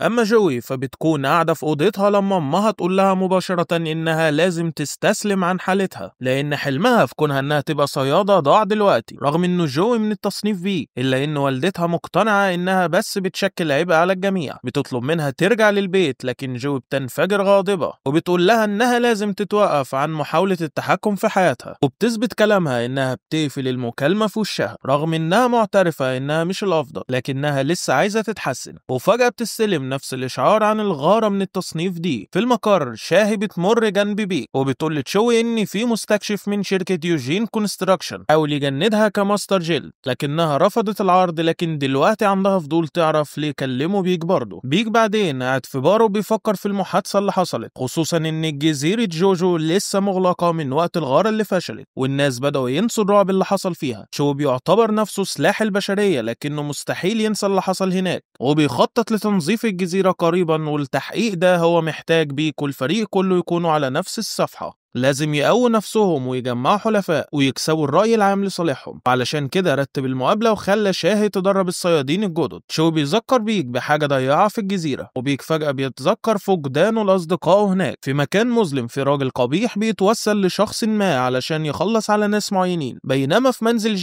جينا مصدومة بقد ايه هو مشغول اليومين دول. زمان كان بيحتاج أسابيع علشان يتعافى بعد كل غارة، فبتبدأ تتساءل هل تدريبه بدأ يجيب نتيجة ولا لا. فجأة جينو بيخرج لمهمة جديدة بدون ما ياخد أي معدات معاه، وجينا بتقلق عليه لأنه بيتصرف كأنها مجرد رحلة عادية للبحر. في مكان تاني سونج بيفكر في حالة وبيوصل لاستنتاج غريب، هو مبارز بالسيف لكن قدرته المكتسبة ملهاش أي علاقة بالقوة الجسدية. كل السنين اللي قضاها في تدريب الفنون القتالية ملهاش أي قيمة دلوقتي. الوحوش السحرية اللي لسه جوه الدنجن بتخلي سيف سونج عديم الفائدة لأنه قدرته بتركز على السحر مش على القوة الجسدية. فجأة بيتصدم بجينو وبيلاحظ قد إيه اتغير. جينو مش قادر يشرح له رجله رجعت سليمة تاني إزاي، فسونج بيفترض إن في معالج قوي رتب له علاج يوميها. بس سونج ما كانش محظوظ زيه لأن الوقت عدى وإصابته بقت مستديمة. لما بيوصلوا البوابة بيتفاجئوا إنها لمت شمل غير متوقع. كين بيحس بالخجل لأنه شايفهم تاني، بس سونج شايف إن ده منطقي بعد اللي حصل. 5 ناجين من اليوم الكارثي ده يتجمعوا تاني، فسونج بيسأل عن المغزى من ده كله. جوي ما شافتش جينو من فترة فبتلاحظ تغييره الواضح. فجأة مجموعة أشخاص مريبين بيظهروا وبيبدأوا يبصوا على جوي بطريقة مش مريحة، لكن كي كان موجود وبيقفل عليهم الطريق وبيطلب منهم يهدوا. بيتضح انهم صيادين سجناء مجرمين، صيادين بيتم استخدامهم كبدلاء في الغارات مقابل تخفيف عقوباتهم. سونج مش قادر يصدق انه مضطر يقاتل جنب ناس زي دول، بس القائدة بتأكد لهم ان ما كانش في خيار غيرهم لانهم كانوا ناقصين افراد علشان يضمنوا الامان. كونج صياد من الرتبة بي متكفل بمراقبتهم، لو حصل أي مشكلة يقدر يتعامل معاهم بسهولة. جينو بيحاول يمنع جوي من الانضمام لكنها مش بتسمع كلامه. السجناء بيتحرروا حتى هم نفسهم مش متأكدين إذا كان ده قرار ذكي ولا لأ، لكن كونج بيصدهم وبيفكرهم بعواقب أي تمرد. كونج بيعرف نفسه للفريق وبيوعد إنه هيتكفل بالمجرمين. جينو بيسمح لسونج إنه يقود الغارة، وسونج بيقدره جدا لأنه حاسس بالذنب عن اليوم اللي فشل فيه في حماية فريقه. بيمدح جينو بيقول إنه السبب الوحيد في نجاتهم يومها، وبيشكر نيابة عن كل الناجيين. لكن جينو مش مهتم بالشكر، كين ما عندوش اعتراض إن سونج يكون القائد. لكن الغريب إن كونج قاعد يراقب جينو بطريقة غريبة. الغارة بتبدأ رسميا، وأول ما بيدخلوا الدنجن السجناء بيقضوا على الجوبلين بسهولة بشكل وحش جدا، لدرجة إن سونج بيتساءل مين الوحوش الحقيقيين هنا. شو بيستعرض قوته وبعد شوية بيقضوا على كل الجوبلينز، وسونج بيتصاب بالذهول من مدى تطور جينو. حتى جو بتلاحظ إن جينو ما تعرضش لأي ضرر حتى الآن، وبتتمنى محدش يحتاج مهاراتها العلاجية. لكن في وسط المعركة سونج مش قادر يصدق إن هالة جينو وصلت لمستوى مختلف تماما عن قبل كده. كونج بياخد زمام المبادرة وبيقودهم للأمام، لكن فجأة بيلاقي تشعب في الطريق. لحد دلوقتي الدنجن أسهل مما توقعوا، فبيقرروا انه يسموا الفريقين علشان ينهوا المهمة اسرع. جينو بيقدر يحس ان زعيم الدنجن في الطريق الايسر، لكنه بيحتفظ بالمعلومة لنفسه لأنه مش بيكسب خبرة كفاية من الغوبلينز، فبيقترح إن مجموعته تاخد الطريق الأيسر. المجموعات بتنقسم، لكن كونج لسه بيراقب جينو بنظرة غريبة جدا. في الفريق التاني أعضاء مجموعة كيم جبناء جدا، وبيقرروا إنهم لازم يعتذروا لجينو عن إنهم تخلوا عنه في أول غارة ليهم. هم عارفين إنه مش هيقبل اعتذارهم، لكن كيم مصمم يحاول علشان يفضل يكون صياد. في الطريق الآخر السجناء بيسحقوا مجموعة تانية من الغوبلينز بسهولة. كونج بيسألهم بطريقة مريبة جدا إذا كانوا يقدروا يقتلوا البشر بنفس الوحشية، لكنهم بيأكدوا إن مفيش فرق بينهم. الخلفية السوداوية لكونج اتضح إن كونج عنده ماضي مظلم، وهو اكتشف إن 3 رجال اغتصبوا فتاة بريئة، والبنت المسكينة انتحرت بسبب الصدمة. المشكلة المجرمين دول هيتم الإفراج عنهم خلال بضع سنين فقط، والأسوأ من كده إنهم صيادين بيشاركوا في الغارات علشان يقللوا فترة سجنهم، وده ظلم كبير لأن بنته عمرها ما هترجع تاني. الراجل جاب 3 مليون يوان وعرضهم على كونج علشان يخلص على ال3 مساجين دول. كونج اتجنن تماما وراح قال للمساجين إنه هيقول للمفتشين لما يخرج إنهم اتصفوا كلهم على ايد عصابة من 100 عفريت. كيم بيكمل في طريقه، لكنه بيتفاجئ لما بيوصل لمسار كونج، وهناك بيلاقيه بيصفي المساجين. كونج بيقول للمساجين انه جاله امر يعذبهم، لكن كيم بيقاطعه. كونج بارد جدا وخلص على اخر سجين، وقرر يغير خطته وهو رايح ناحية كيم. جينو كان قلقان ان كونج يكون فاكره من المستشفى، وكان بيتمنى انه ما يكونش فاكر حاجة. فجأة بيسمعوا صراخ وبيجروا على الصوت، وهناك بيلاقوا جثث المساجين. طلع كمان كانج اتصفى، وجينو بيتصدم لما بيلاقي كيم في حالة وحشية جدا. جو بتحاول تعالجه، بس سونج عارف ان ده مش شغل وحش سحري. السلاح المستخدم حاد جدا، واللي استخدمه كان متعمد يسيب كيم يعاني قبل ما يخلص عليه مرة واحدة. كيم فقد الامل في النجاة، بس جينو بيفكره انه عنده عيلة، وبيصر عليه انه يفضل عايش والا مش هيقدر يسامح نفسه. كيم في اخر لحظة بيعتذر لجينو، بعدها بيموت. وقتها كونج بيحاول يخلص على جوي، لكن جينو بيتدخل وبيمنعه. كونج بينبهر بسرعة جينو، وسونج بيدرك ان كونج هو المسؤول عن المذبحة دي كلها. سونج مصدوم لان كونج واحد من جماعة الصيادين، لكن كونج بكل برود بيشرح له خطته. بدل ما يقول ان العفاريت هم اللي هاجموا، هيقول ان المساجين هم اللي قتلوا باقي الصيادين وانه الناجي الوحيد. سونج بيمنع جينو من التدخل لانه فاكر ان مفيش فرصة له قدام كونج. بدل كده سونج هو اللي بياخد زمام الامور وبيواجه كونج، رغم انه عارف ان كونج رانك بي مستوى اعلى منه بكتير.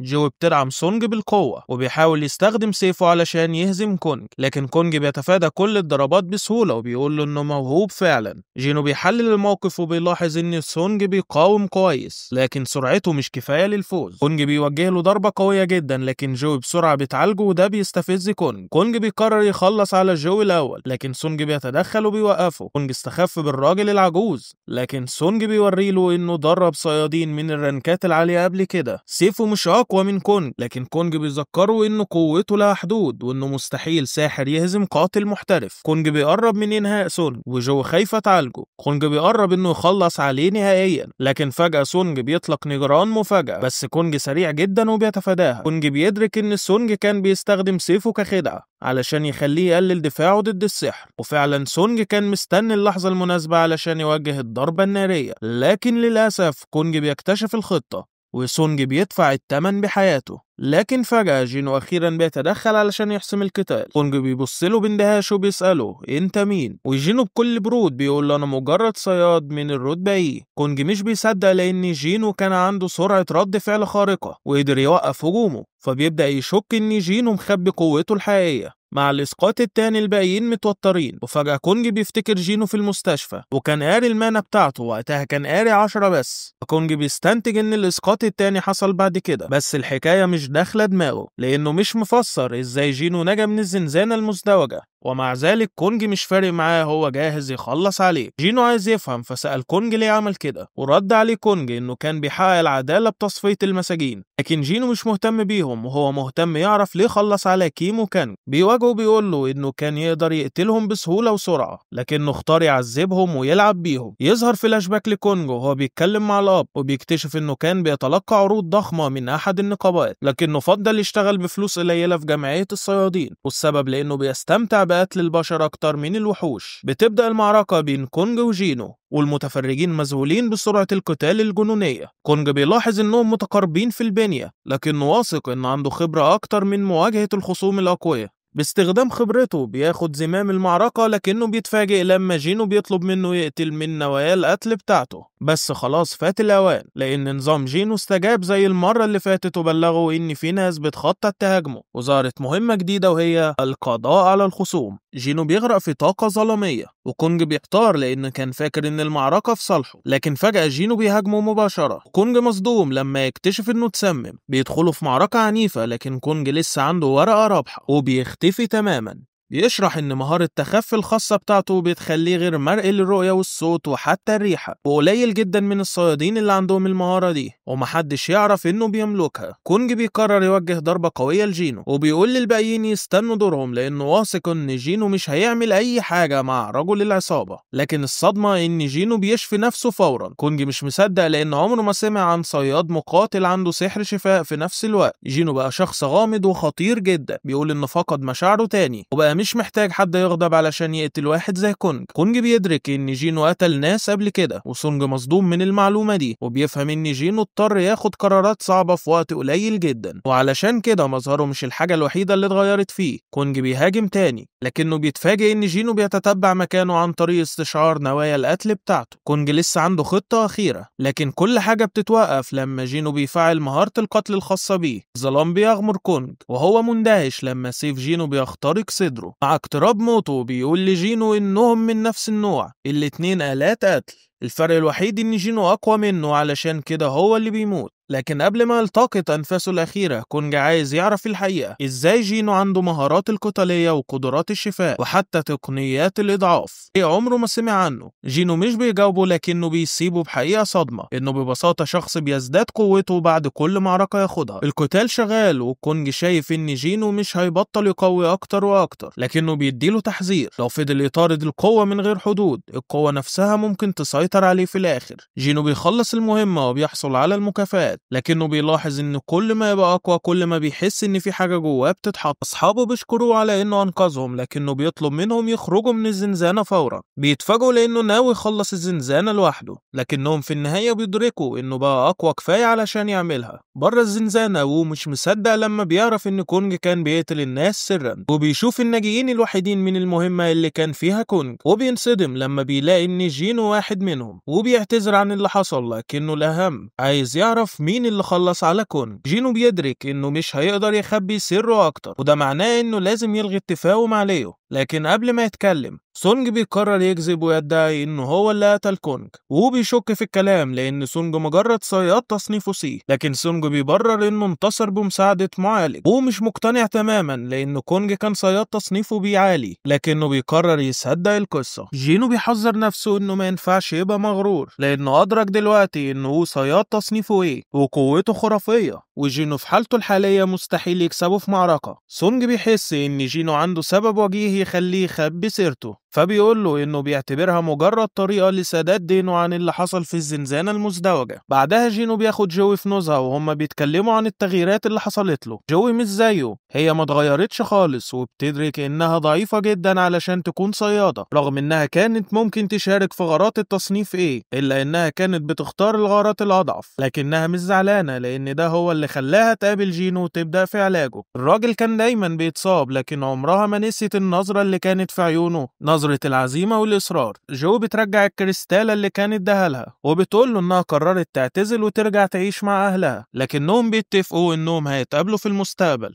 وبيقضوا وقت مع بعض. في نفس الوقت هو كان شاكك جدا في جينو، هو مش مقتنع ان واحد تصنيفه ايه يقدر يخلص على صياد تصنيفه بي زي كونج. لكن بما ان جينو تم اختياره قبل كده وتأكد انه محصلوش اعادة استيقاظ، فقرر يسيبه في حاله. بس قبل ما يمشي وبيديله تحذير، اخو كونج دونجو سمع ان جينو وليو هما الناجيين الوحيد بعد موت اخوه، وغالبا هيجي وراهم، ودي مصيبة لان دونجو صياد تصنيفه اس، والصيادين من التصنيف ده اما بيصنعوا المعجزات او الكوارث. الراجل ده دلوقتي مستهدف جينو، والقانون مش يقدر يعمل اي حاجة ضده، وبينصحه انه ياخد عيلته ويهرب بره البلد. لكن جينو بيشوف الموضوع بشكل تاني، بمجرد فرصة جديدة انه يبقى اقوى، لانه لو ما قواش نفسه مش هيقدر ينجو. جينو بيروح يقابل ليو، لكنه بيتفاجئ لما بيشوف الفريق اللي ليو جمعه. ليو بيشرح ان الفريق مكون من ناس عندهم مهارات تأهلهم ليكونوا صيادين، لكنهم مش قادرين يشتغلوا بسبب ظروف مختلفة وكلهم محتاجين فلوس. جينو بياخد باله إنه من ضمنهم طالبة في مدرسة ثانوي فبيندهش أكتر، لكن البنت بترد عليه بثقة إنها صيادة متعددة زيها زي الباقيين، بس بتحس شوية بالإحباط لما جينو بيكتشف إنها صيادة من الرتبة إيه. جينو بيبلغ الفريق الجديد إنهم مش هيشاركوا في القتال، هيقفوا بره هو وليو اللي هيقوموا بكل الشغل. رغم كده كل واحد منهم هياخد 3 مليون يوان، بس بشرط إنهم ما يتكلموش عن المهمة مع أي حد، وإلا هيدفعوا 10 أضعاف المبلغ اللي هياخدوه.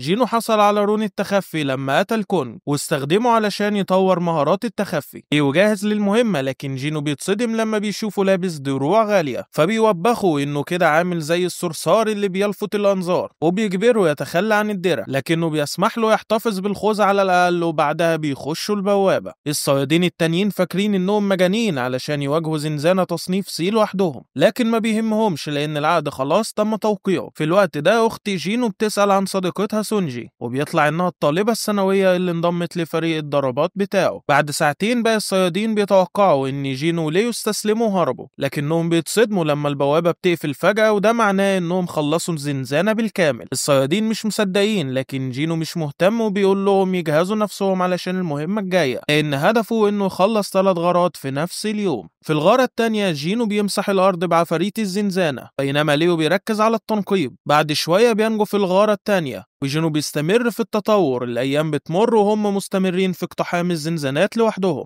والمواجهات بتزيد صعوبة، لكن ليو ملاحظ ان جينو بيزداد قوة بطريقة مجنونة. مهارته في التخفي بتتطور وقدرته على الاندفاع بتتحسن، وكمان بيحصل على مهارات جديدة قوية جدا وبيجربها على ذئب علشان يشوف تأثيرها. المشكلة الوحيدة ان المانا بتاعته لسه مش كفاية علشان يستخدم كل المهارات لفترة طويلة، فبيقرر يركز على قدراته العقلية في الفترة اللي جاية. رغم كده مش ناوي يرجع لقلعة الشياطين دلوقتي، لأنه يعتبر نفسه حاليا بين تصنيف بي و A. فجأة النظام بيبلغه إنه وصل للمستوى المطلوب علشان يبدأ مهمة تغيير الوظيفة. في مكان تاني زعيم نقابة تانية اسمه أن بيسمع عن فريق الضربات الجديدة اللي بيصرف ضعف سعر السوق عن زنزانات التصنيف سي. قائد الفريق هو وريث غني اسمه ليو، لكن الفريق نفسه يبدو عشوائي جدا علشان بياخد باله من اسم جينو. بيفتكر حاسة الزنزانة المزدوجة وبيحس ان في حاجة مثيرة بتحصل هنا. في نفس الوقت جينو وليو بيخرجوا من بوابة جديدة متصدرين، لكن جينو بيلاحظ ان سونجي شكلها متضايقة، فبيسألها لكنها بتقوله ان مفيش حاجة. في الجهة التانية مساعد أن بيتفاجئ لما أن بيبدأ يتكلم عن احتمال ان جينو يكون حصل على إعادة استيقاظ.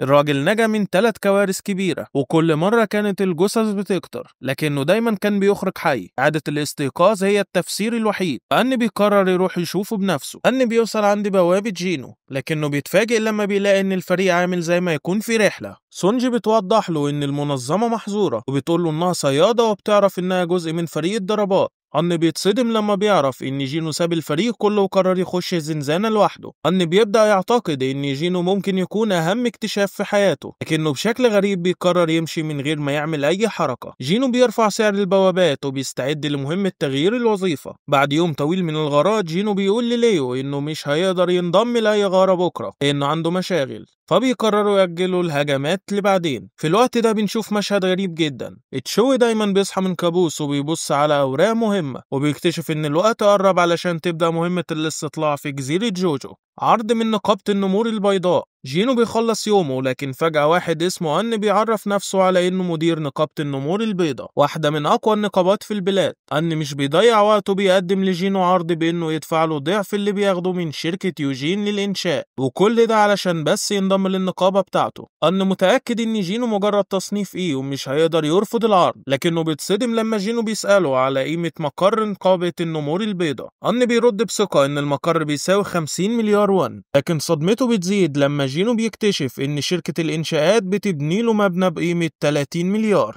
ولما بيطلب أن الدليل، جينو بيوري له عقد البناء، لكن أن بيحاول يراوغ وبيقول له إن مش مؤهل يقدم له المبنى بقيمة 50 مليار يوان أصلا. جينو بيزهق وبيمشي، لكنه بيبقى فضولي وعاوز يعرف إزاي أن عرف عنه كل ده. قبل ما بيمشي جينو بيرعب أن تماما وبيختفي فجأة. أن بيحس بجرح في جسمه وبيفهم إن جينو استخدم مهارة التخفي للهجوم عليه، وده بيأكد له إن جينو فعلا حصل على إعادة استيقاظ. جينو بيهدده إنه لو أي كلمة عنه انتشرت، أنه واحد رجاله هيكونوا المشتبه بيهم الأوائل في الموضوع. أن بيوعده إنه هيحافظ على السر، فجينو بيظهر له مرة تانية البوابات الجديدة في الفترة اللي جاية. جينو بيستمر في احتكار البوابات، وده بيعمل مشكلة للنقابات الكبيرة اللي محتاجة بوابات علشان تدرب المجندين الجدد. جينو بيوافق يبيع لهم 3 بوابات، لكن بيحدد سعر كل بوابة 300 يوان. أن بيحاول يفاوضه علشان يخفض السعر ل 200، والمفاجأة إن جينو بيوافق. بعد ما بيتم الاتفاق، جينو بيفاجئ أن بحركة غريبة، بيطلب منه يقفل عينه ويفتح بقه، وبعدها بيديله جرعة علاجية للجرح على وشه. جينو بيأكد لأن إنه واثق فيه،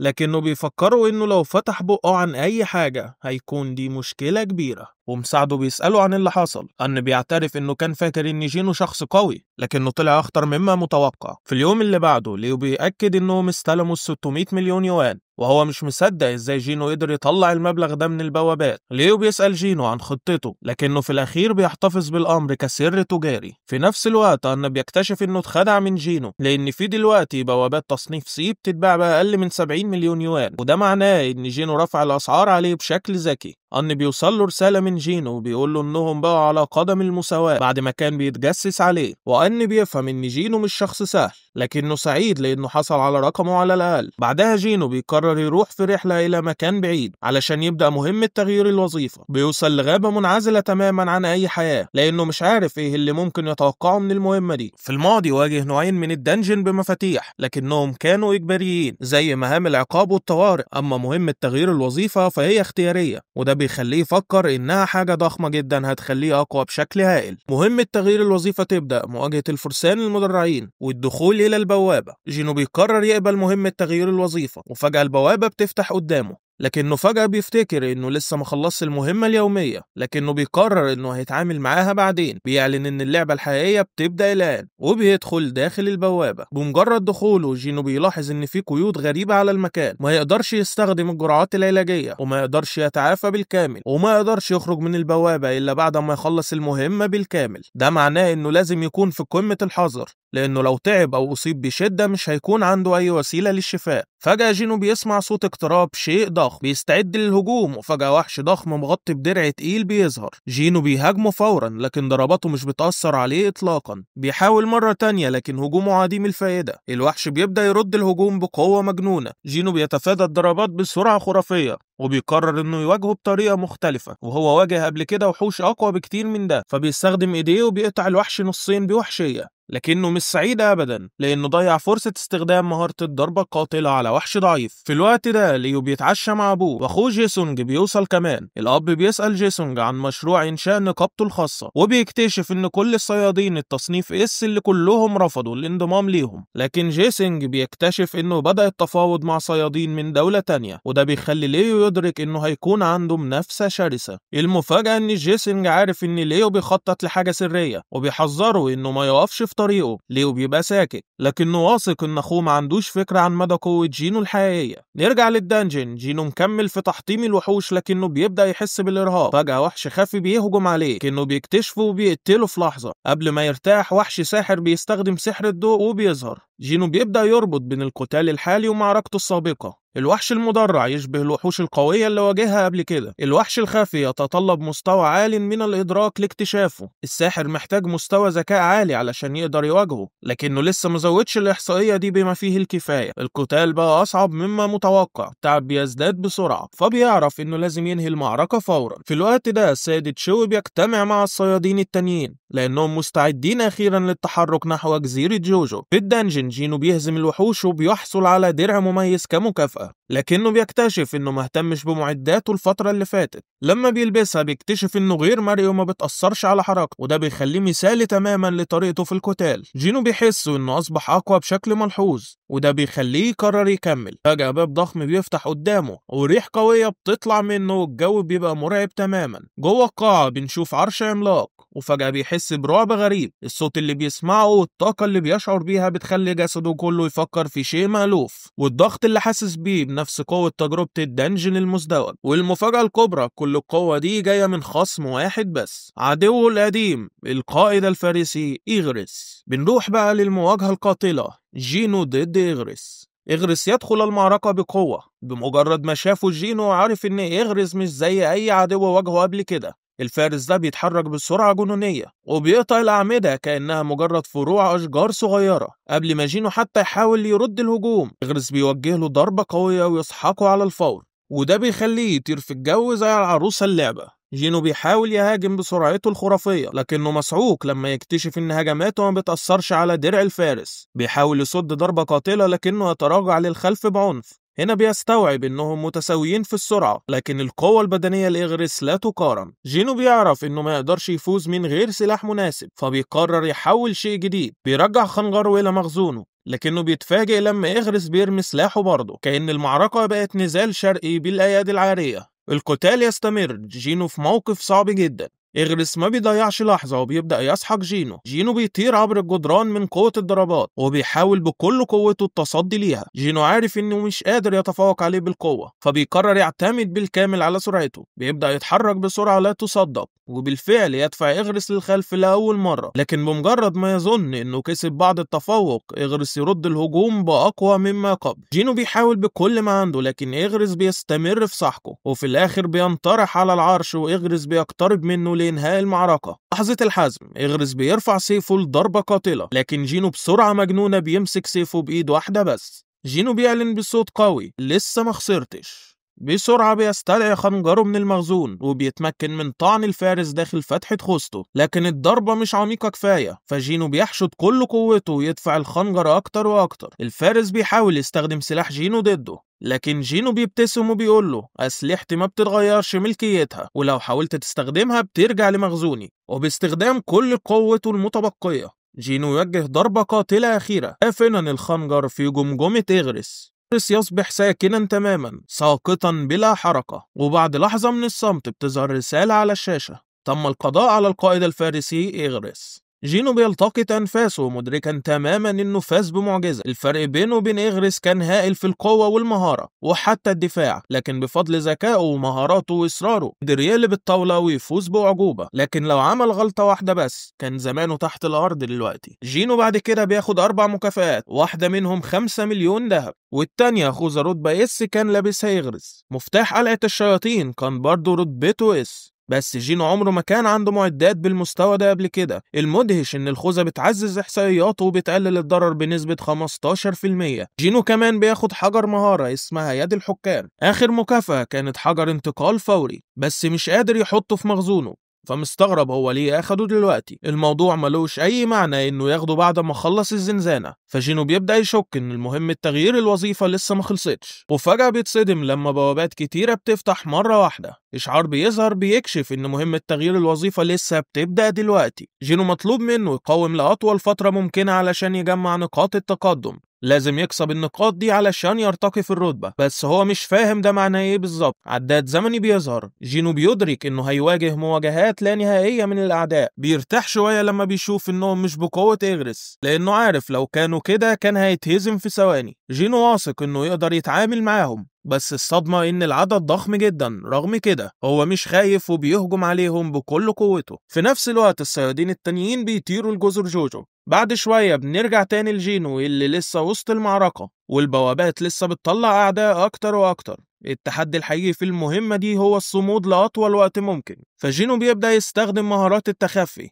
لازم يدير طاقته بحكمة علشان يطول مدة بقائه قدر الإمكان، لكن خطته بتبوظ تماما لما ساحر يكشف مكان التخفي بتاعه. بيرجع تاني لضرب الأعداء بقبضته، بس الوضع بقى أسوأ لأنه بقى مش قادر يستخدم التخفي أو نية القتال. بياخد ضربة بسيف من ظهره وبيتفاجئ إنه لما يدرك إن كل ده حصل في 5 دقايق بس. الوضع بقى خطير جدا وجينو عارف إنه مش هيقدر يكمل. غصب عنه بيقرر يستخدم حجر الانتقال الفوري علشان يهرب من الزنزانة، لكن قبل ما يستخدمه وحش ضخم بيهجم عليه وبيوقع الحجر من ايده. دلوقتي جينو في مشكلة حقيقية، تزايد عدد الأعداء حواليه. الهروب مش بقى خيار متاح، مفيش مفر، لازم يقاتل لحد آخر نفس. الاستامينا بتاعته قربت تخلص، مش قادر يستخدم التخفي، لكن مش هيستسلم أبدا. بيكمل القتال بكل قوته، وكل اللي في باله إنه عايش حياته كلها في القاع ودايما كان بيحاول يطلع لفوق. فجأة الوحوش بتبدأ تتكلم، أصواتهم بتقول إن جينو كان معروف بلقب أضعف صياد في البشرية. بيستهزئوا بيه لأنه كان بيتنقل المستشفى بعد كل بوابة من رتبة دي يدخلها. وفجأة بيظهر قدامه خيالات سونج وجو،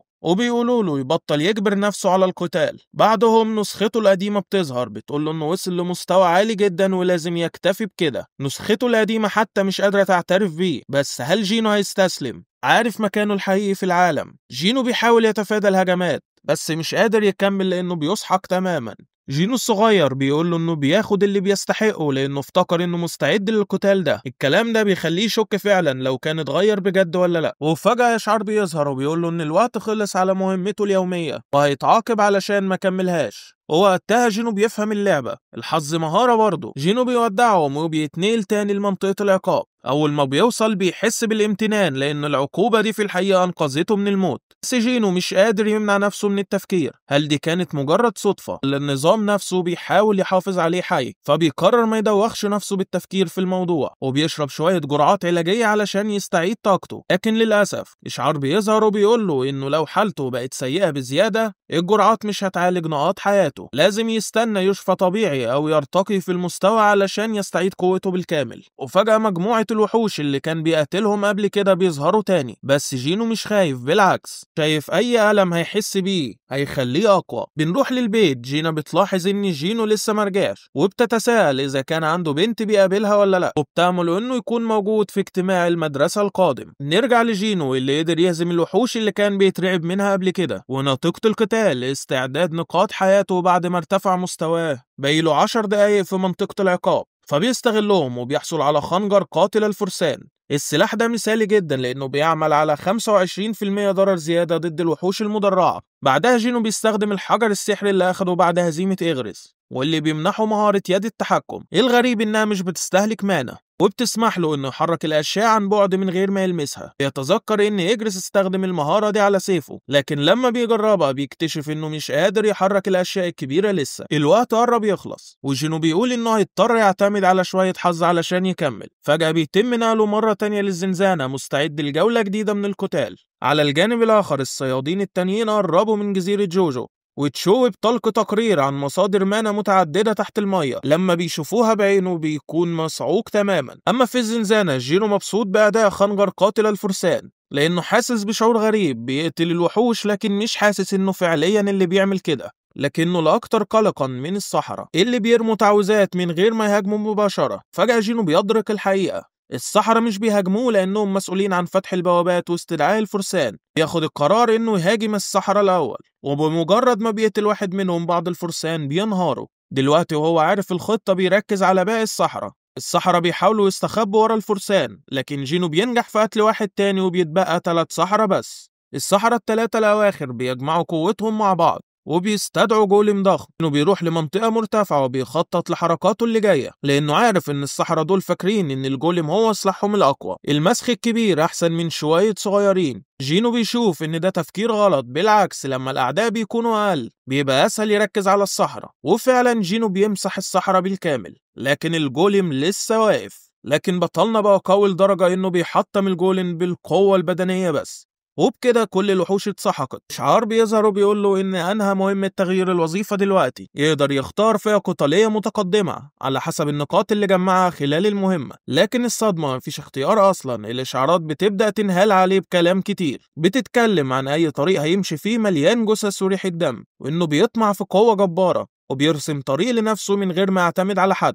الإشعارات بتكمل وبتقول إن جيش من الظلال هينفذ أوامره. جينو بيتصدم لما بيشوف الفئة الجديدة بتاعته وهي استدعاء الظلال. الفكرة مش داخلة دماغه خالص لأنه عمره ما استخدم أي نقطة في الذكاء. المستدعيين عادة بيكونوا فئة سحرية بيستدعوا وحوش الموت علشان يقتلوا بدلهم. لكن جينو مبني على القوة البدنية، كل مهاراته قتالية تقريبا. ده معناه إن كل التدريب اللي عمله راح على الفاضي. في الأول جينو بيرفض الفئة دي لكن النظام بيقول له إن الاستدعاء فئة خفية وبيسأله لو هو متأكد إنه عاوز يرفضها. جينو بياخد لحظة للتفكير وبيقول إذا كانت فئة فده معناه إنها عندها قدرات خاصة. فجأة بيفتكر حاجة، السحرة اللي كانوا بيستدعوا الفرسان هل دي صدفة؟ الموضوع مش طبيعي كأن النظام مترتب على كل حاجة. جينو بيفكر السحرة مش أقوياء لوحدهم لكن استدعاء الوحوش بيخليهم خطيرين جدا. طيب ليه الاستدعاء ما بيكونش مقاتل خط أمامي؟ بيستنتج إن الفئات بتشتغل زي الإحصائيات، كل ما ليفله يعلى قدراته هتعلى والجيش اللي النظام اتكلم عنه هيبقى أقوى وأقوى. جينو بيتحمس لأول مرة مش هيكون لوحده في القتال، وبكده جينو بيقرر يقبل الفئة دي. فجأة قوة مظلمة بتنفجر تحته، النظام بيبدأ يوزع النقاط على حسب أدائه. جينو كان خارق خلال المهمة لدرجة إن مجموع النقاط بتاعته تخطى الحد الطبيعي. القوة المظلمة بتنفجر أكتر وجينو بيبدأ يعوم في الهواء، والتقدم لسه بيكمل. لكن هنا بيحصل شيء مدهش، جينو مش بس بقى من المستدعيين، لا هو عدى المرحلة دي على طول. دلوقتي فئته الرسمية ملك الظلال. مع الفئة الجديدة جينو بياخد مهارات خاصة و10 نقاط قدرة. هو كان فاكر ان المهمة انتهت، لكن فجأة بيسمع اصوات ناس بتتألم. دلوقتي جينو بيشوف ظلال بتخرج من الوحوش، وبيعرف انه يقدر يستخدم مهارة جديدة، استخراج الظلال. اول حاجة لازم يختار كلمة استدعاء، فبيقول انهض. وفجأة بيشوف اول افراد جيشه الخاص بيتجمعوا قدامه. لكن ده مش كل شيء، جينو عنده مهارة تانية وهي مخزن الظلال. استخراج الظلال بيستهلك شوية مانا علشان يحول الجثث لجنود الظلال. مخزن الظلال بيخليه يحتفظ بالجنود ويستدعيهم وقت ما يحب. بس في حاجة لازم ياخد باله منها، الاستخراج ممكن يفشل حسب قوة الهدف والمدة اللي قضاها ميت. جينو بيتفاجأ انه مش بس استدعى فرسان، لكن كمان استدعى سحرة، وكل واحد عنده تصنيفه الخاص. دلوقتي جينو بقى متحمس، هل يقدر يستدعي وحش من رتبة أعلى؟ وهل التجربة الحقيقية يستدعي ظل يغرس؟ جينو بيجرب ينادي ويستخرج إغرس، لكن قوته ضخمة بتنفجر للخلف والمحاولة بتفشل. باقيله محاولتين بس، بيحاول تاني ويفشل. في نفس الوقت عند اتحاد الصيادين، غوتو بيأكد إن الصيادين مش بيقوموا إلا لو حصل لهم إعادة إيقاظ، علشان كده بيتدربوا وبيجمعوا حلفاء.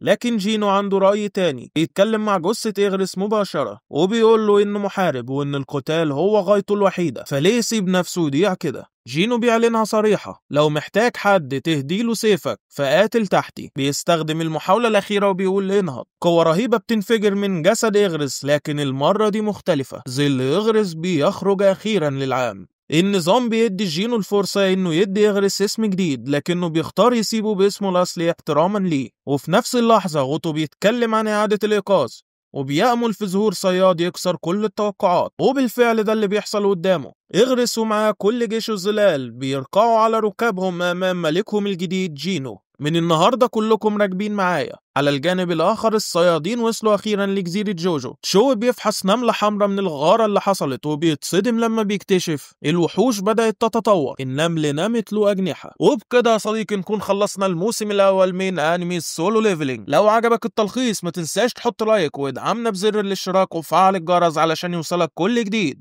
انتظروا الجزء الثاني قريبا. سلام.